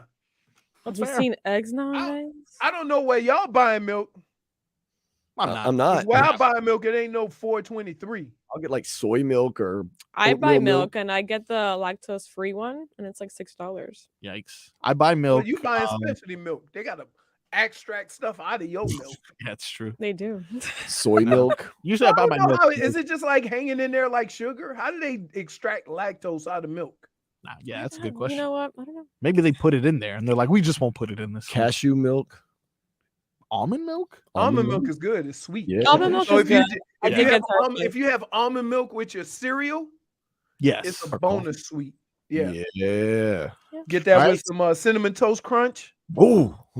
Got a couple more rapid fire ones for you Let's guys. go. Let's go. Go for Ready, it. ready, ready. The top show from 2008, top television show. Go, go, quick, everyone, go. Multiple choice. Survivor. No, You've been yelling out stuff the whole it time. had to be. It had to be. Was it still Friends? Okay, was it on No MTV? way. It was not. No, Friends. it's not gonna be a cable network It show. was not. It was. Let's um, see. My ears. It was a Go ahead. No. Give us multiple choice. Tequila, tequila. Tequila tequila. That's A double shot Yo, of love. Flavor of Love would have been definitely one of the choices that I would have accepted, but it is not the correct answer. I think I heard Survivor. How I Met Your Mother. However, that's a good show, but I'm not sure if it was number Oh, one. Everybody Loves Raymond. Another good show. The actual 2008. Seinfeld. 2008. Was Incorrect, Seinfeld over with? incorrect. All those shows had their heyday before 2008. The correct answer is American Idol. What? Yeah, I know. Okay. Show sucks. Whatever. But yeah, you guys got time for one more? Yes, let's go. All right. Now, this is another thing that I feel like we'll know if I say basketball or football. But do you guys know who won the World Series in 2008? Who's breathing so hard? Dan. Dan, stop. Heavy Let's breather. be He uncomfortable. was thinking, dude. That's just thinking, bro. 2008. So Yeah. I'm trying to figure out. 2008. 2008 Baseball World Series. The Red Sox. Yeah, that's not a bad guess. It's not a bad guess. That is really not. A bad guess. Actually, if you say Red Sox, it was either San Francisco or the Yankees. I'm gonna go Philadelphia Phillies. You Googled. It is the Philadelphia Phillies. Gotcha. That's Always- what happens when you heavy breathe. Always Sunny in Philadelphia saved me on that one because remember they went right after the Phillies. They missed the game 6 or whatever, and they were like the Green Man was dancing around. Oh, yeah, Green Man. that's where I got it. Philadelphia Phillies. All right. That was somewhat not successful. Nonetheless, we're gonna double up next, and we're gonna play a little something called "What's Your Number" here on the Tobin and Leroy Show, 560 WQAM.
Welcome back to the Tobin and Dan, Leroy show. What are you waiting for, Dan? What are you looking at over there, dude? I Dan, thought you were long gone, Marcos, because I have a huge pillar in front of me, and you said you were going that's downstairs fair. real That's fair. quick. Yeah, I know. I was literally told you just now he was waiting for Nah, us. it's okay.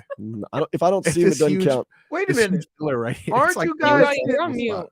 Look, we're really running muted this yourself. segment hot Oh, right now. Leroy. Can I ask you a question? Yes. Aren't you guys sitting right across from each other, J-Fig? This pole. He's in your seat. He's in. I'm in those your two. seat But right now. mind you, I told him, so I don't know what's going on. I don't know. Let's do this new game. What's your number? Because I'm going to bomb on this. Marcos is basically going to ask us what was the player's number, our current player's number, and you have to try to get it right. So Let's do a It's horrible interesting. job. You ready? Yes. go ahead. All right, Leroy Horde. Are you ready for question number one? What is Yeah. I kind of messed up there. Leroy. Dennis Rodman's number in Dallas. In Dallas. Was it 99? Everyone's gonna miss. Wasn't it 99? Good guess. That is a good guess. The correct answer is 70. Can you believe Dennis Rodman's number was 70 at one point? That he played with Dallas is also at one point. Yeah. Yeah, actually, I think the more shocking thing is that he actually played with Dallas. He even had a stint in San Antonio. You know, when I met him in Detroit, he wasn't like that. Because he had Mahorn, and they didn't play that nonsense. Yeah, he didn't start getting wild till he went to San Antonio. Yep. He started coloring his hair and going all Wearing crazy. dresses. Yeah. Then he got to the Bulls, Carmen Electra. Nice. All right, Dan Day, are you ready for your question? No, but on go ahead. This episode of What Y'all Know? What y'all know? Dwayne Wade's number in Cleveland. Was it 6? The correct answer is 9. 9 Ah. is the correct answer. I knew it wasn't 3 close. like it was here in Chicago. I mean, Chicago and in Miami. This is Chicago, yes. Yeah, I don't even know where I'm at. That tells you how good I'm going to be at most of these games. Good. J-Fig, are you ready for yours? No, but let's go. All right, let's do it. Mario Chalmers, pre-LeBron era. Can I have a multiple choice? Yes, the multiple choice is 15, I was gonna say 3, Mm. or 6. Come on. What? A. A, 15. No. 6. No, correct 6. answer is 6. 6. What? Yeah. I don't know why I was gonna say J-Fig, 16. You had to know, was it LeBron number? Yeah, or Wade's number. But I mean, LeBron took his number and made him switch to 15. Do you think So I did you remember know what I why? did yesterday? Because he No. was Mario believing Chalmers. That's why. That hurts. All right. All right. And give Leroy one that's reasonable and not something Sure. obscure like my mom's number when she played in the Mule Basketball League. 22. I know that. Oh, yeah. Well, This guy, Pro Bowl running back, you guys are familiar with him. Leroy Horde for the Minnesota Vikings. All right, no, seriously though. Your answer is, your question is going to be Chris Bosh in Toronto. What number did he wear? Didn't he wear 6? The correct answer? 1, right? 4. One was here. One was here. One I was thought maybe he here. still had it four in was in Toronto because he Toronto. was the number 1 in Toronto. Who was Nobody- number 4 here? Number 1 in our hearts. He's always number 1. Who had number Karan- 4 here? Karan Butler? Did they retire it? I don't know. Still on the bench though, man. Karan never left the bench. Still on the bench. There's you more ready of for him yours? on the Let's bench. go. Let's go. Let's go. Rapid fire. Let's go. Hockey crowd is going to yell at us. All right, Dan Day. Brian Grant in Miami. 32. That's incorrect. I figured. That's why I 44. just threw it out Hey, there. That's pretty But good. I can appreciate Yeah. your speed and your enthusiasm towards giving that wrong It was answer. very confident. That's good. I like The way it was Me and delivered. Jay Fig thought you knew what the hell you were talking about. Seriously, you could have. Well, no, you answer the questions. It's not in getting it right. All right, last one, J Fig. Come on, girl. Lamar Odom's number in Miami. Give me options. Okay, is it 7? Is it 14 or is it 21? 14. Jesus Christ, it is 7. I was gonna guess 8. Actually, I don't even know. And, No, that's it was how, 7. and that's how you play. How do you What's your say no, number? Noah. What's your number? Noah. Noah, man, I'm not gonna leave. Appreciate you, Leroy Horde. What are you gonna be doing tomorrow instead of being here? Every year Keith Byers has a event where a So bunch of you're leaving guys us. fly in from all over, and You're we going play to golf on Friday and Saturday. Jeez. So I'm gonna be doing that, I bet and then Monday I play in a tournament for a high school. Well, do us proud here on the Tobin and Leroy Show. Marcos, J Fig, myself. Be We'll careful be with your back. thumb Yes. I know, man. and your knees. Yeah, like everything. You're falling apart. Just be careful. Yeah. I'll Call take- me if Well, you I could always pull a Dan Day I was gonna say. and get so lubed up I won't feel nothing. drink a Mm. stout on us. You go. I boy. can't drink a stout. That's like drinking alcoholic milk. I'm gonna be drinking some stouts at Duffy's Implantation tonight. Figgy, if I need you, I'll give you a call. Leroy for Marcos. See you tomorrow here on the Tobin and Leroy Show on 560 WQAM.